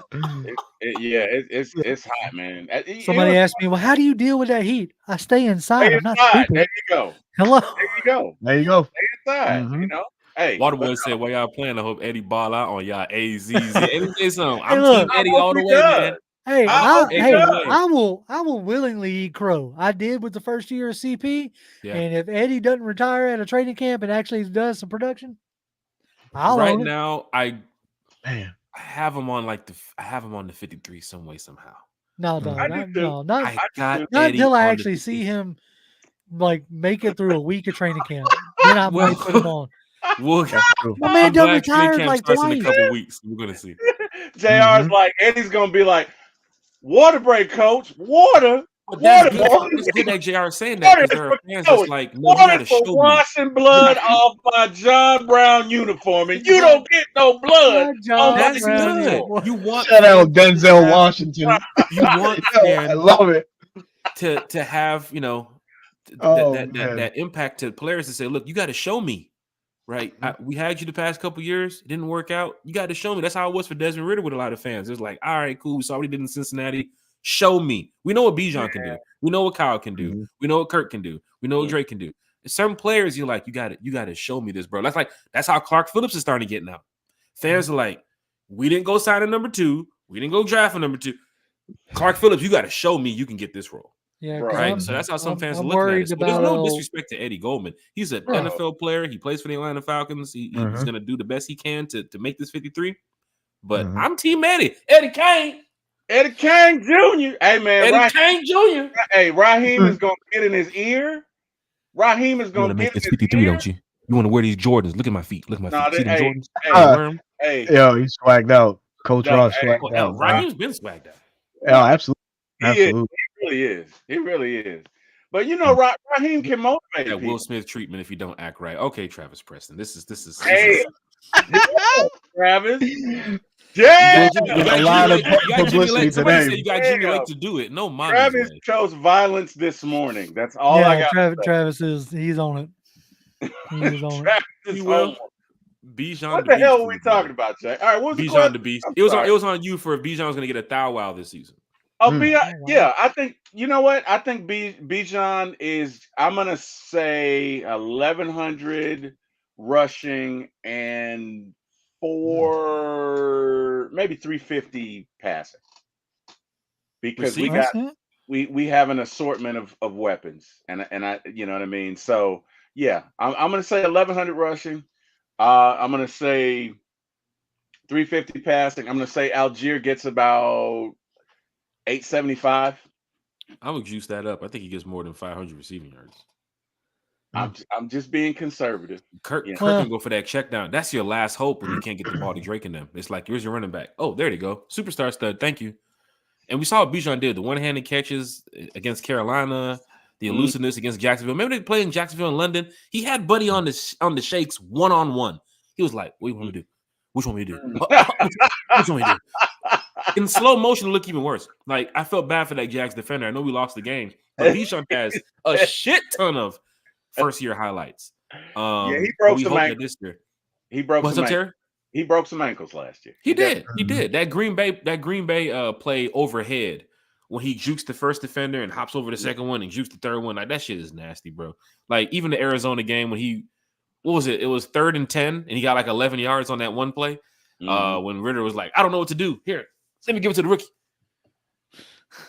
Bertie, you caught that one right.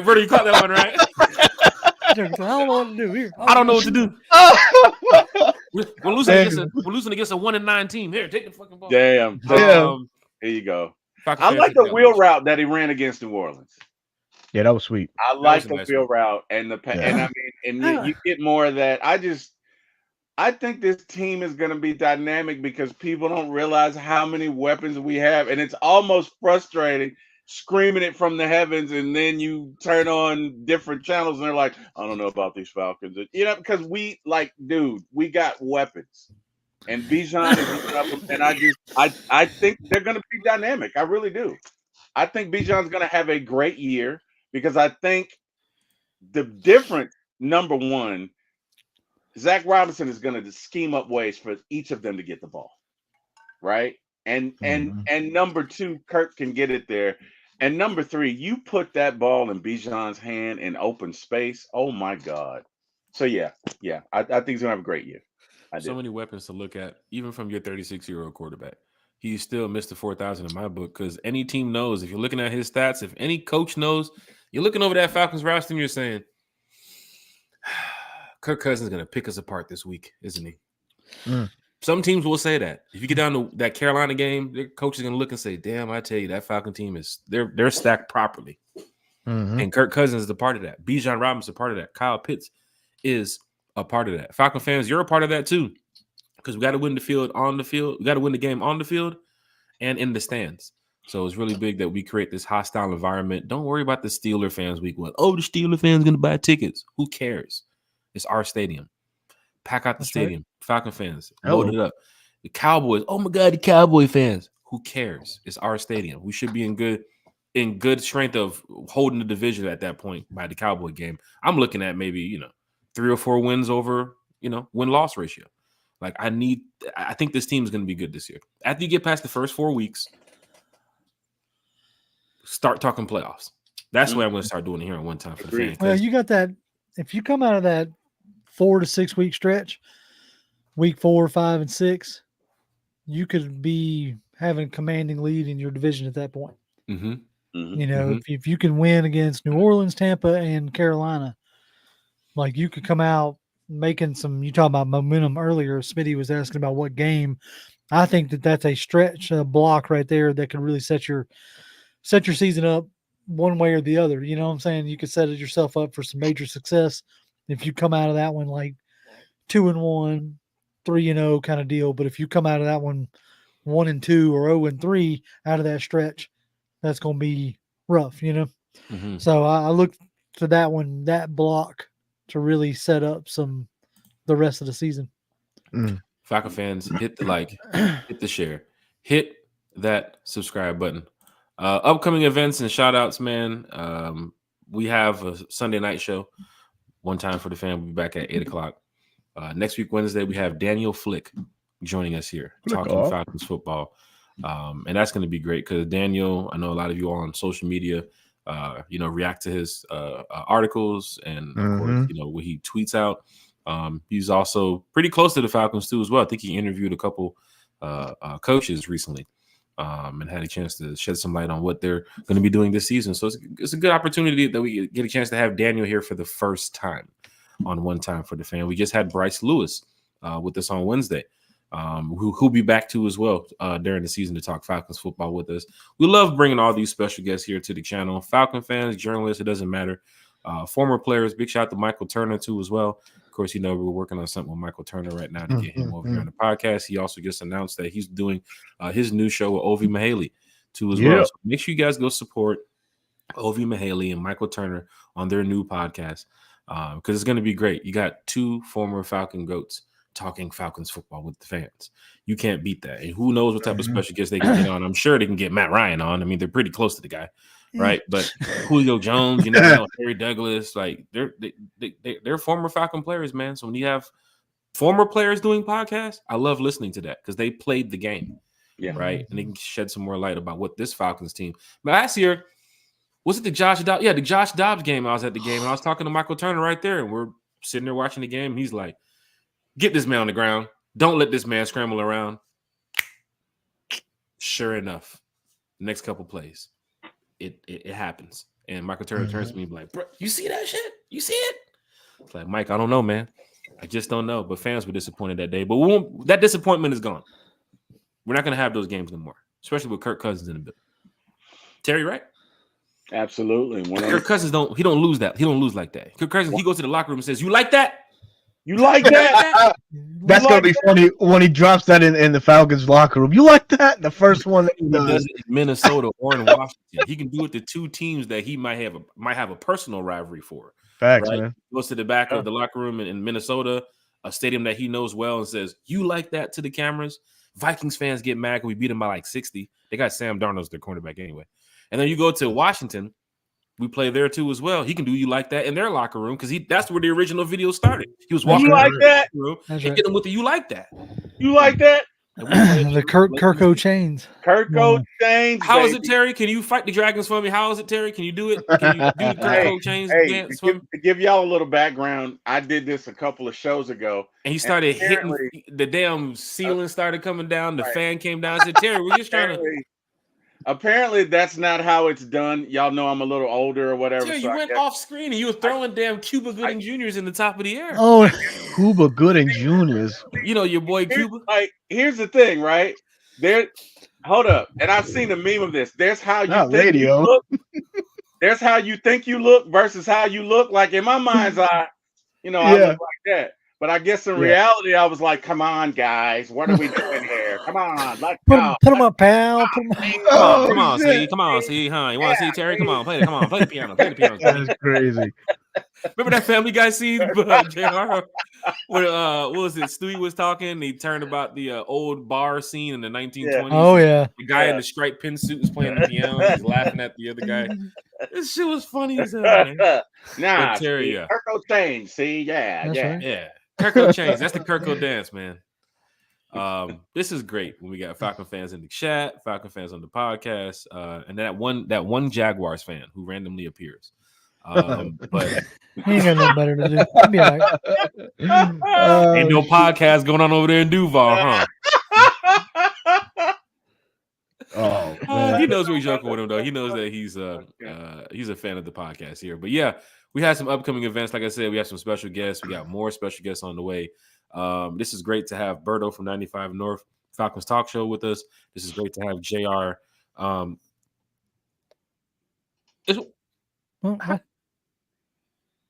How is that connected? Oh, because I'm about to say, so somebody's calling me on Facebook right now.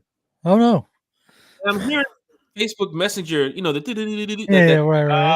How the hell is somebody calling me? And I forgot I'm connected to Facebook right now too as well. So He's a popular man, Jack. I'm about to go For like, real, man. I'm about to say the fans are coming, boy. I'm about to go load it up. Shit, what the hell out of here? Damn. They're looking for you, Jack. But yeah, man. Revolution literally will be televised, Jack. I'm just saying. That's right, Man. that's right. I only do good things, man. I don't mess around with that negative activity. But here, rise up to our fan club, man. No, Some fans in the chat were talking about, man, I got to join the group. I got to join the group. I got to join the group. Look, there's 20 plus people trying to join the group right now. Right? We're trying to make sure all fans have a good time this off season, but the memberships for 2024 have come to an end. We've been promoting it for now a couple months now. We have a very big group. Berto, you're in there too as well. We have a big group of Falcon fans who paid for their membership. And of course, we have a lot of fans who don't have Facebook too as well, who's a part of our group. But we are moving in the right direction. We are working on our 2025 situation right now for our wait list, because anybody who signs up past this point will be added to the 2025 list. Because we have our membership kits, we have everything that had to get sent out to our distribution center. And we had to get everything back before the membership party, which is July 28th. So for Falcon fans, if you have some time on your hands, you want to come out, hang out with the Rise Up Tour fan club, July 28th from 2 to 6 p.m. at the following warehouse. If you're not a member, it's $30 per person, because we have some free food, drinks, and everything for fans. But if you are a member of the Rise Up Tour fan club, it's free.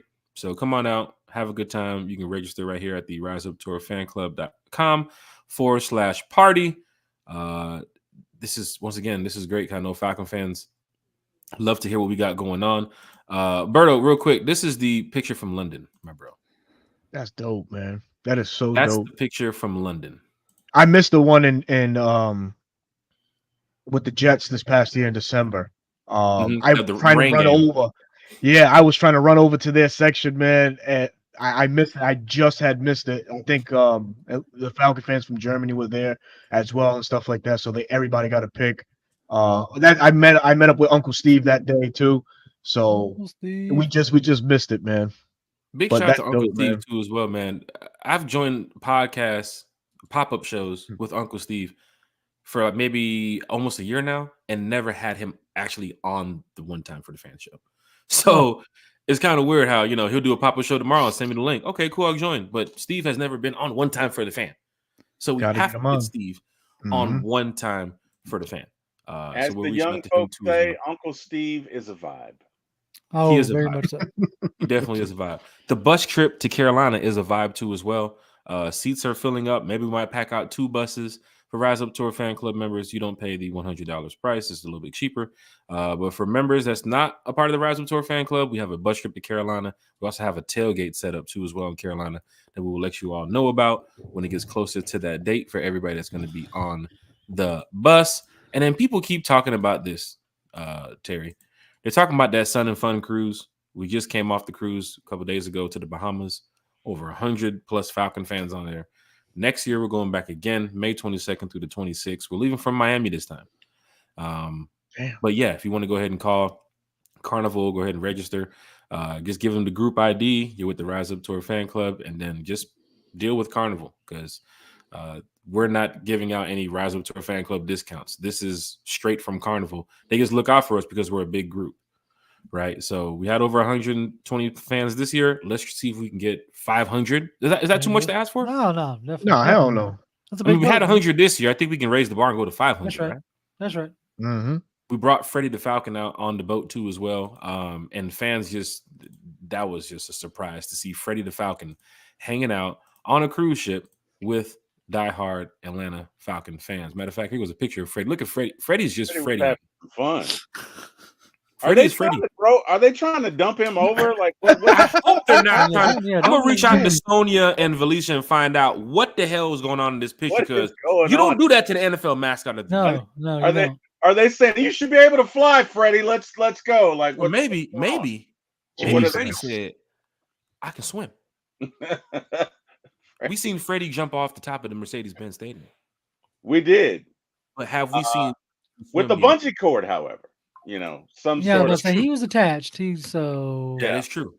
That is true. We didn't see him fly, so I That don't is know. true, because we don't want fans here thinking that Freddie did do any type of Mankind or Undertaker type somersaults from the top of the Mercedes-Benz. There's a steel cage, like Hell in the Cell, Birdo. Is that what it is? Hell in the Yeah, Cell? hell in a cell, man. Don't want none of that. I was watching it the other day with the Undertaker choke slamming Mankind through the top of the cell. Yeah, that And was for fans that say, vicious. "Hey man, wrestling is fake," I want you to go to the top of that cage Hell yeah, and let a 6'5" guy from Look, Texas grab you by the throat, pick you up, and choke slam you through a what was that? Steel? That was a steel cage? mhm. Yeah, That was almost what, Yeah. 15, 20 feet? 15. Easily, yeah. 15 feet. Yeah, easily. Oh my gosh. On top of what? Thumbtacks and chairs? It's thumbtacks. Yeah, I think it was tax. I don't think it was Yeah. chairs. Yeah, it was Oh thumbtacks. my Look, the outcome might be determined, but the pain is real. Okay. For real, man. God. Shit. Falcon fans in the chat, we do want to find out what is going on here with Freddie. So, Felisa, Sonia, please reach out to us to let us know. And of course, we have our, I'm going to pull this last one up here. Our bus trip to Tampa. We are now probably close to 30 seats on the bus. Probably got like 20 or some more seats, but then we can get a second bus. It's not a problem. Host Hotel down there at the 4 Points by Sheraton, not too far from the stadium. We have our party because the October 26th is my birthday, so I'll be hosting that party down in let's Tampa. go. So for those who want to have a good time in Tampa, come on out, hang with us. Now, you don't have to be a member of the fan club to go to these parties. Like, we have events and parties for all Falcon fans. But if you want to join the group and see what we have exclusively, we do have some extra stuff available for fans. But yeah, right here, the payment is due. We have deadlines, so payments are due by September 1st. And in the cruise, you can pay off going up until next year. So Falcon fans, this is great. But the biggest thing about it too, I'm sorry. Forgot I had to promote this, man, because my dogs, my Georgia Bulldogs. We got a Georgia, Alabama bus trip. Go Dogs. Go Dogs. For those who want to head down to Alabama for the game this year, we have a bus trip. We're just going to the game, and then we're coming back. So you got to get your own tickets. You can go find your own tailgate. You can do whatever you want. But a lot of people are saying, hey, look, we want to go down to Alabama to go see about this Georgia-Bama game, which Georgia should win by 100. They should win by 100. 100, he says. JR, they should be. There's no more Nick Saban, so we should win. I was about to say, are you like betting in on the DeBoer debacle? Is that what you're going for? I mean, it's early in the season, so we're hoping something can happen. But it's going to be a good game.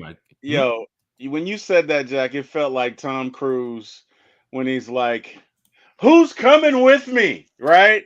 When he's leaving the agency or whatever, he's fired. And he's like, who's coming with me? He's looking around because, yeah, man, I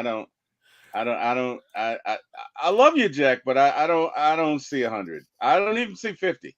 You don't see the 100? Maybe 15. But more reasonable. You know, they still got Saban's players for the next couple of years. They got some big ass offensive and defensive linemen. They run the ball well. Like 100. All right, 95. Okay, 95. Wow. There you go. You got Jack to be conservative. This guy on one. Okay. Dog fan all the way. Falcon fans, the train ride to New Orleans is sold out. 60 seats sold out. We're partying in New Orleans. We're partying in New Orleans. Berto, guess what? We're partying in New Orleans. Damn. It's going down in a major way. The tailgate location for Vegas is set up too as well. James said, when is the Las Vegas game? December 16th. I'll be there from Thursday, like the 13th. And then we have events Thursday, event Friday, event Saturday, event Sunday, tailgate Monday. Right? All this is already set up. Can't drop no information yet, but all this is set up. So if you're heading out to Vegas, we have a lot going on. If you're heading to Minnesota, We have a lot going on too as well. If you want the information for some of these host hotels too as well, I'll let y'all know. You might have to pay the full price because you're not a member of the Rise Up Tour fan club. But like I told you, Berto, the room in Washington was like $220, $225. We get it for like $110. You know what I'm saying? So all day, man. This is some of the perks that you get with the Rise Up Tour fan club. The host hotel in Arizona last year was $459 a night. We got it for $220 a night. So when we talk about helping out fans when it comes to traveling, and the stadium is like right there. You look out your window. Oh, good morning, game day. There goes the stadium. Right? So we don't put you like 15, 20 miles out. You're literally like right there next to the stadium. So these are some of the perks that we have with the Rise Up Tour fan club. DSGB Hall, he just woke up from the West Coast. A long night of partying in San Diego, I'm guessing. I don't know if he woke up on the beach. Was there a bonfire last night, DSGB Hall? You know, I know about those bonfires. You know, bonfires on the beach, La Jolla Shores. You know, I know about what's going on over there. I used to live in San Diego. But Falcon fans, this is what it's all about. We turn a hour podcast into something that's 2 hours and some change because we have an intelligent brother like 95 North Falcons talk show here, who's also a Celtic fan. And then you have JR from Pound for Pound, ATL. I get a discount for that then. I'm telling you, man. And here's the funny thing. We play the Patriots in New England next year. Isn't that great? I'm there. I hate that stadium. I can't stay. Listen, man. I'm from the region, from the area. I live in New England. Yes, it's hella tough being a Falcon fan in this area because you get the slander, you get all that bullshit said your way. Every conversation you talk about. Every conversation. Oh, you remember 28-3? I'm like, oh, you remember you can slap in your face too. Like, shit. Get up out of here, yo. Like, I don't want to hear that shit no more. It's done. Like the Falcon Native said. It's like, yeah, we heard that before. It's a thing of the past. But now dealing with these folks up here, man, it's tough, man. It's tough because they don't. There's no off button with them. They just continue. They know that gets on your nerves. They'll just keep poking at you. I do want to go back to Vinny's comment on the draft that day because I know Vinny. I know the Falconator. If that fan would have said something else as Vinny is turning around, walking away, he probably would have jumped in the crowd on that guy. Right? Vinny's one of those guys. He's like, I'm having a good time. I'm already at the draft. And then here comes this clown talking that shit. Vinny's walking off. If you say something, Vinny's like, you know what? Like full on Jack Black, right? You know how what's that movie? Ron Burgundy when he kicked the dog? Like that's how I roll. Oh shit! That would have been Anchorman. Anchorman, like Anchorman. Yeah. That so would have been last time I went to that stadium. Let's just call it like that stadium. It was the Fog Bowl. We called it the Fog Bowl. It was the year after the Super Bowl, and I was in lower end zone seats, but I still couldn't see anything because the fog was that dense. You want to talk about being heckled, man? There was nothing like it. Signs along the side of the walls. I remember seeing that Julio's catch when he ripped the ball. Yeah, I was on I was in that section. I was in that area right there. So I saw that like up close and personal. But it just throughout the whole experience, like, oh, you know, this ain't you guys from last year. Yeah, no shit. It's a new year. First of all, second of all, you know, just get the hell out of my face, man. Come on, like it's tough, man. And you really like, you know, you got to be cordial because it's an event where you're out there in the open, of course, and you know you got other people always trying you, man. Your best bet is just to try and stay face, keep face, and stay mum because they'll test you, man. They'll try you out. Fans that are pretty testy. I think we've heard about Philly's fan base and Boston's fan base and how they act up there. But then again, you know, as a Falcon fan, you hope to have, you know, some type of success this season and then get ready for next season. But the Patriots haven't been doing so well since that guy doesn't play for them no more. Right. But they will always ring check you. As a Falcon fan, they're gonna ring check you. No matter how 100%. The conversation starts or how it's gonna end, they're gonna ring check you. So be prepared for that type of trash talk. Berto from 95 North Falcons Talk Show. Yes, sir. Where can we find you on social media as we get ready to wrap up here? And of course, your shout outs. Absolutely, man. Yo, shout out to you guys first and foremost, man. Jag, T, Will, JR, man. Appreciate you guys vibing with JR, man. And you guys for, you know, allowing me to come on the platform today just to rock out and talk some Falcons football with y'all, man. Definitely appreciate it. Shout out Kerry, Chase, and Bodie, man. Haven't seen Bodie in a while, man. Shout out to him. Hope all is well with him. But yeah, man, we definitely miss you guys. And yeah, man, to everybody in the chat today, man, thank you for joining out, popping out this morning. 2-hour show. Went great. Appreciate everybody that tuned in. As for me, man, you can find me under 95 North Falcons Talk Show on YouTube. You can also find me on Twitter under RI Falcons, as it's right there. And you can find me on Bleacher Report as well. I'm a content creator for these Atlanta Falcons through Bleacher Report as well. Myself and Mark Cheney hold that down. And that's the socials, man. But appreciate everybody tuning in. Appreciate the support, man. Hit that like, share, and subscribe button for your boys at one time. They are very close to that 1,000. And we hope to get them there. Yeah, we hope to get them there very, very soon, man. So shout out to you, gentlemen. Thank you again. Terry, you see it? Terry, you see, look. We ain't doing all this, Terry. We ain't doing. What's that boy? Richard Simmons. What's that boy? Richard Simmons. That was my guy back then.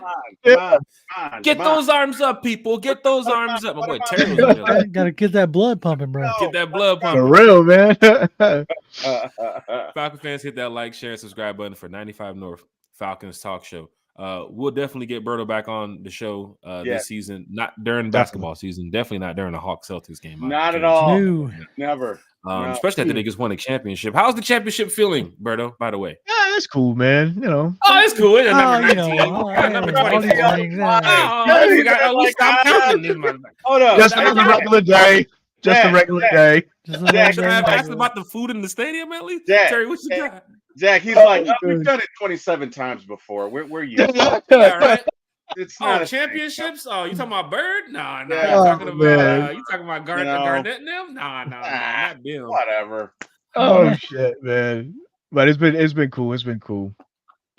Hey, Berto, did you stand up? Hey, when y'all won it, did you stand up like, in your room and go, anything is possible? Did you do that? Or like my guy Garnett? What do you mean anything is possible? It's 19. No, man. Championship. I kind of went into this series feeling a little overconfident. I felt like the dynamic of Luka and old boy over there, man, Kyrie wasn't enough. Come on, Berto. You knew that those two couldn't stop Boston's team. You knew once you that's what I'm saying. Points, he's putting up points. No, and it's not just that. It's just the fact that Kyrie wears his emotions on his sleeve. So, and anything and everything gets to him. So I knew once he was in that Boston crowd, that Boston crowd was going to get into his head. Yeah. And it was going to be curtains for him. And it's exactly what happened. And for the entire series. So, yeah. Now you have to look at, and we don't want to just get straight to NBA here, but they just got Klay Thompson. Put Klay Thompson on that team against you guys, it might be a game 7 because Klay gonna give you an extra 20 and 30 points. Sure. Yeah. Clay's nasty. Yeah, and that's what the Mavs are missing. They were missing another piece to pick up the slack of either Kyrie or Luka. So obviously they weren't talented enough. Their bench wasn't deep enough.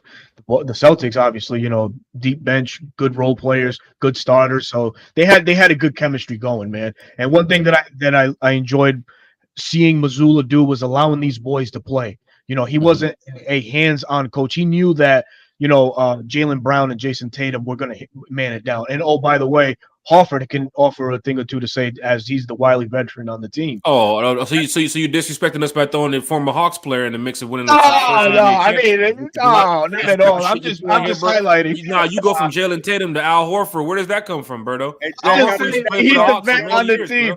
He's a vet on the team. He's a guy that knows what it's like to win. He's been in big games. Oh, what it's like to win. So he didn't win here in Atlanta? What do you mean? What you trying Jack, to say I think that deserves a penalty. I think he deserves a penalty. Blowing the whistle on Berto. Nah, tell me about this. I think he needs a whistle. I'm getting the whistle. Yeah, I think he deserves a penalty.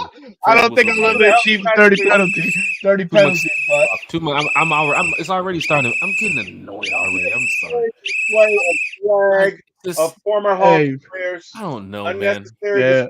We thought you were friends, man. We thought we were friends.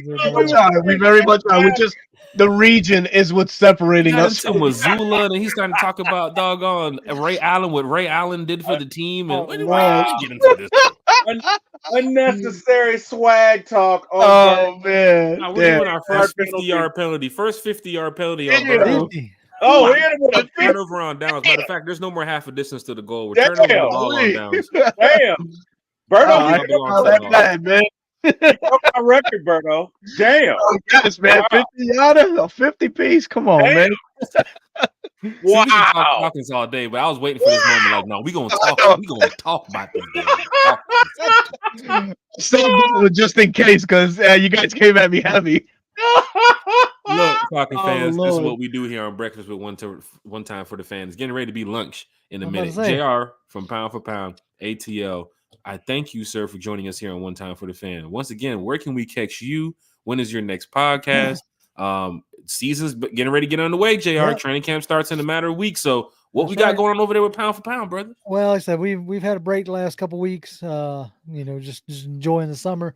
But we'll be back at it on Tuesday, me and Jonathan, 7 p.m. P4P ATL. Come check us out. That's right. You can catch me on Twitter. I'm at Graham1128, as you can see on the screen there. I'm always running my mouth about something, or at least, taking pictures of good food I cooked. There we go. I made some wings last night. It was slamming. Yes. Anywho,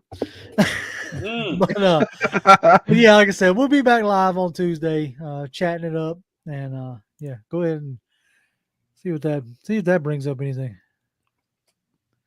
Bam.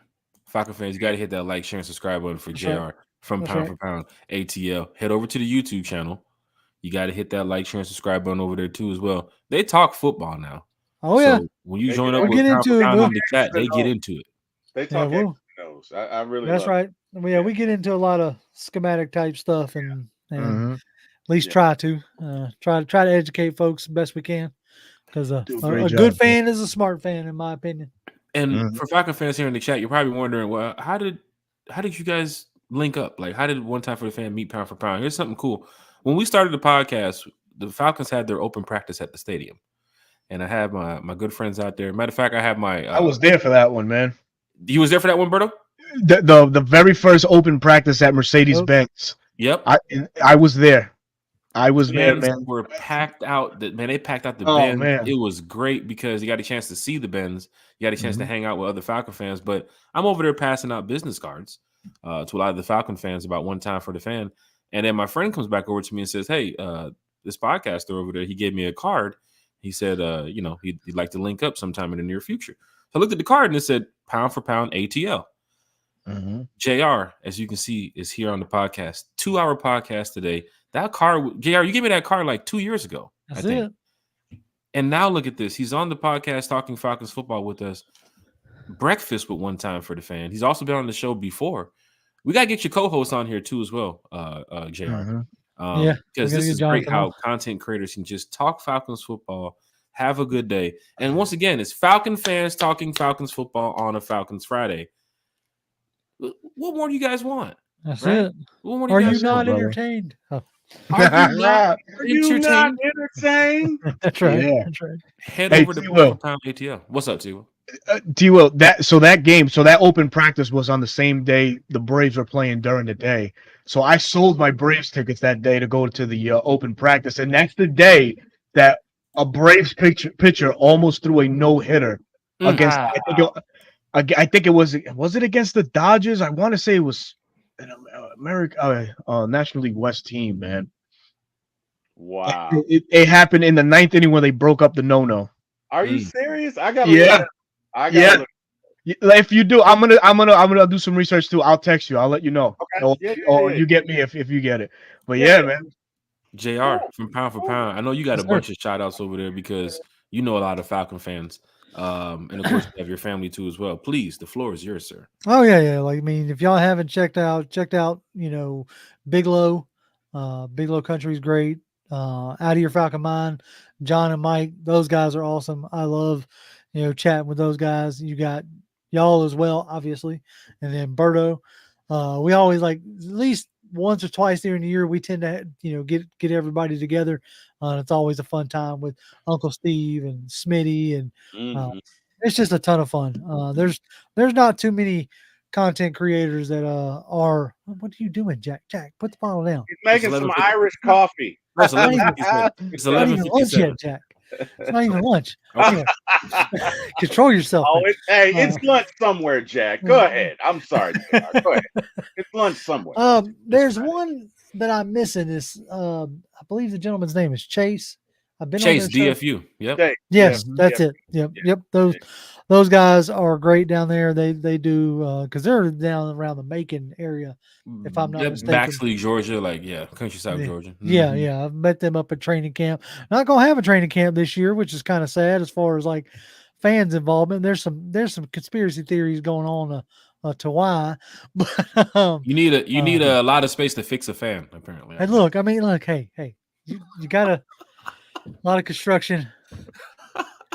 Anyway, I like how the Dixon way broke down like how the construction doesn't fit with where the fans should be. I'm about to say I've been doing commercial drywall for over 20 years now, and for them to be all like, "Oh, construction is the reason why," I'm like, "Listen here, guys, we right now are adding on an addition to a hospital up in North Georgia that is still in operation. So you can't sit here and tell me that we can't be up on the hill, but whatever." Because you have practice facility over here, parking over there, and the fans over there. But for some strange reason, we can't go to practice. All right, cool. That's cool. I think it has a lot to do with that BP going on. I think it's real. Shit. Bro! Where's my sound? Wow! Where is it? There it is. He's on fire! He's on fire from way downtown. Wow, I love it, JR. Love it. Hey, I appreciate y'all have me on. Let me invite myself because I know exactly what I did. Some folks don't realize when they invite themselves. I knew exactly what I was doing. Man. You knew what the fuck he was doing.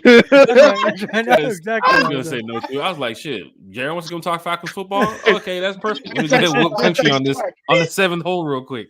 JR, I text Jack. I was like, hey, did you see JR's tweet? He wants to get to the show, man. So let's make it happen, bro. Gave Bird a thumbs up, like, okay, facing Bird here. So I appreciate y'all letting me crash the show. It's been a pleasure. Thank you very much. Not a problem. Big shout out to Kerry once again, one time for the fan. Big shout out to Chase, one time for the fan. DFU. I believe they have a show tonight at 8:00. So definitely want to get those updates from Chase and DFU over there. Big shout out to Philip and of course Cody too as well. Bodie has been a workaholic in the offseason. And Bodie told us, Terry, you was in the chat that day. He's going through a lot with his job. He's going through a lot just in life, man. He left he changed jobs. So now he's getting ready to be like Mr. Everything in the world for Bodie, man. He's been on this podcast since day one. He's been every single show, Sundays, Wednesdays, pop-up shows for a year and a half. Bodie has never missed a show. But this is the off season. Bodie said, yo, I'm going to go work my ass off and get this bread. You know what I'm saying? So he does check in. He's in the chat, Bodie. Terry, we was talking yesterday with Bodie. So he'll be back on the channel. So for those fans, it's like, where's Bodie? We want Bodie. Bodie will be back. Here at One Time for the Fan, T Will's doing a great job. Kerry's doing a great job. Chase is doing a great job. And then when Bodie was here, Bodie did the first Eddie Goldman Bodie's breakdown. So we need him back when Eddie makes the 53. Right, so be prepared for Bodie's breakdown when Eddie's on the 53, because he's just a great dude, man. And big shout out to Bo, big shout out to his family. Y'all will be seeing Bodie back real soon. T Will for my ATL Sports, man. Yes, shout outs, thank yous. Please plug the channel. Let's get you out here to that thou wow. Yes. In all seriousness, Berto. JR, thank you. And JR, I'm glad you invited yourself. It completed the panel. It's been really fun. I think I speak for Jack when I say invite yourself anytime, bro. We're glad to have you. Okay. There it is. And in all seriousness, guys, being new to this business, you'd be surprised at how great a lot of our content creator peers are. Right. And again, you guys are humble, you guys are approachable, you guys have way more subscribers than I do, but you wouldn't know it, right? If you talk to Berto, if you talk to JR, if you talk to Smitty, if you talk to Chris, you wouldn't know it. These guys are approachable. They're willing to talk to you. They're willing to do whatever. And I think that's great. So number one, I wanted to give you guys a shout out this morning. Great show, great conversation. Really enjoyed it. Celtics suck. Sorry, didn't mean to say that. Oh no. I think that. Terry, don't worry. You're okay. You got a crowd with you. Yeah. Oh God. Hey, God damn. Hold on. There you go. There you go. There you go. No, in all seriousness, my Kawhi laugh. You like that one, Berto? Look, yeah. I saw it. Look, JR, I love your show, man. I love the fact the way that you break stuff down. You're very informative. I learned a lot from you, and I watch your show a lot, and I appreciate it. Berto, you are one of the most dynamic hosts because watching that show, you really keep it going, right? So, like when things get off the rail, you're like, all right, guys, back to business. And something that I noticed that you really do well, you and Jack do well, is you guys segue into next segments great. I see you do that all the time. Like, speaking of so and so, somebody, because y'all have a very diverse group of folks on your show, and you got to have somebody that plays the straight man that keeps it going. So I just wanted to give you your flowers, man. I watch your show. Thank you, man. Appreciate it, man. And the thing about it is, I love to learn, and this is to the crowd. This is anything that you want to do and get out there. There are resources, there are people available, but you got to be able to listen, you got to be able to learn, and you got to be humble. And I just really appreciate you guys, because I know I call on you a lot, and I appreciate it. And that goes double for Jack. Jack has been so unselfish, so I got to give him his flowers. He is always available. Sometimes I text him with the most random shit ever, and he's like, yeah, man, okay, whatever, where anybody else would be like, dude, it's 11 o'clock at night, go to hell. So knock it off. Go to bed. I gotta give Jack be in the middle of screaming the game like, yeah, Terry, so yeah, the Falcons exactly. Don't, I think I've done that to him. I think he was streaming what's the name of that game you were playing? Like, I watched it for 2 hours with the swords. I sound so old right now. Oh, Elden Ring. So what? Elden Ring.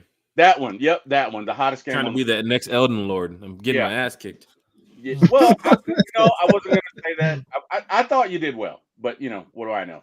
But no, in all seriousness, Jack, thank you. Shout out. Appreciate you.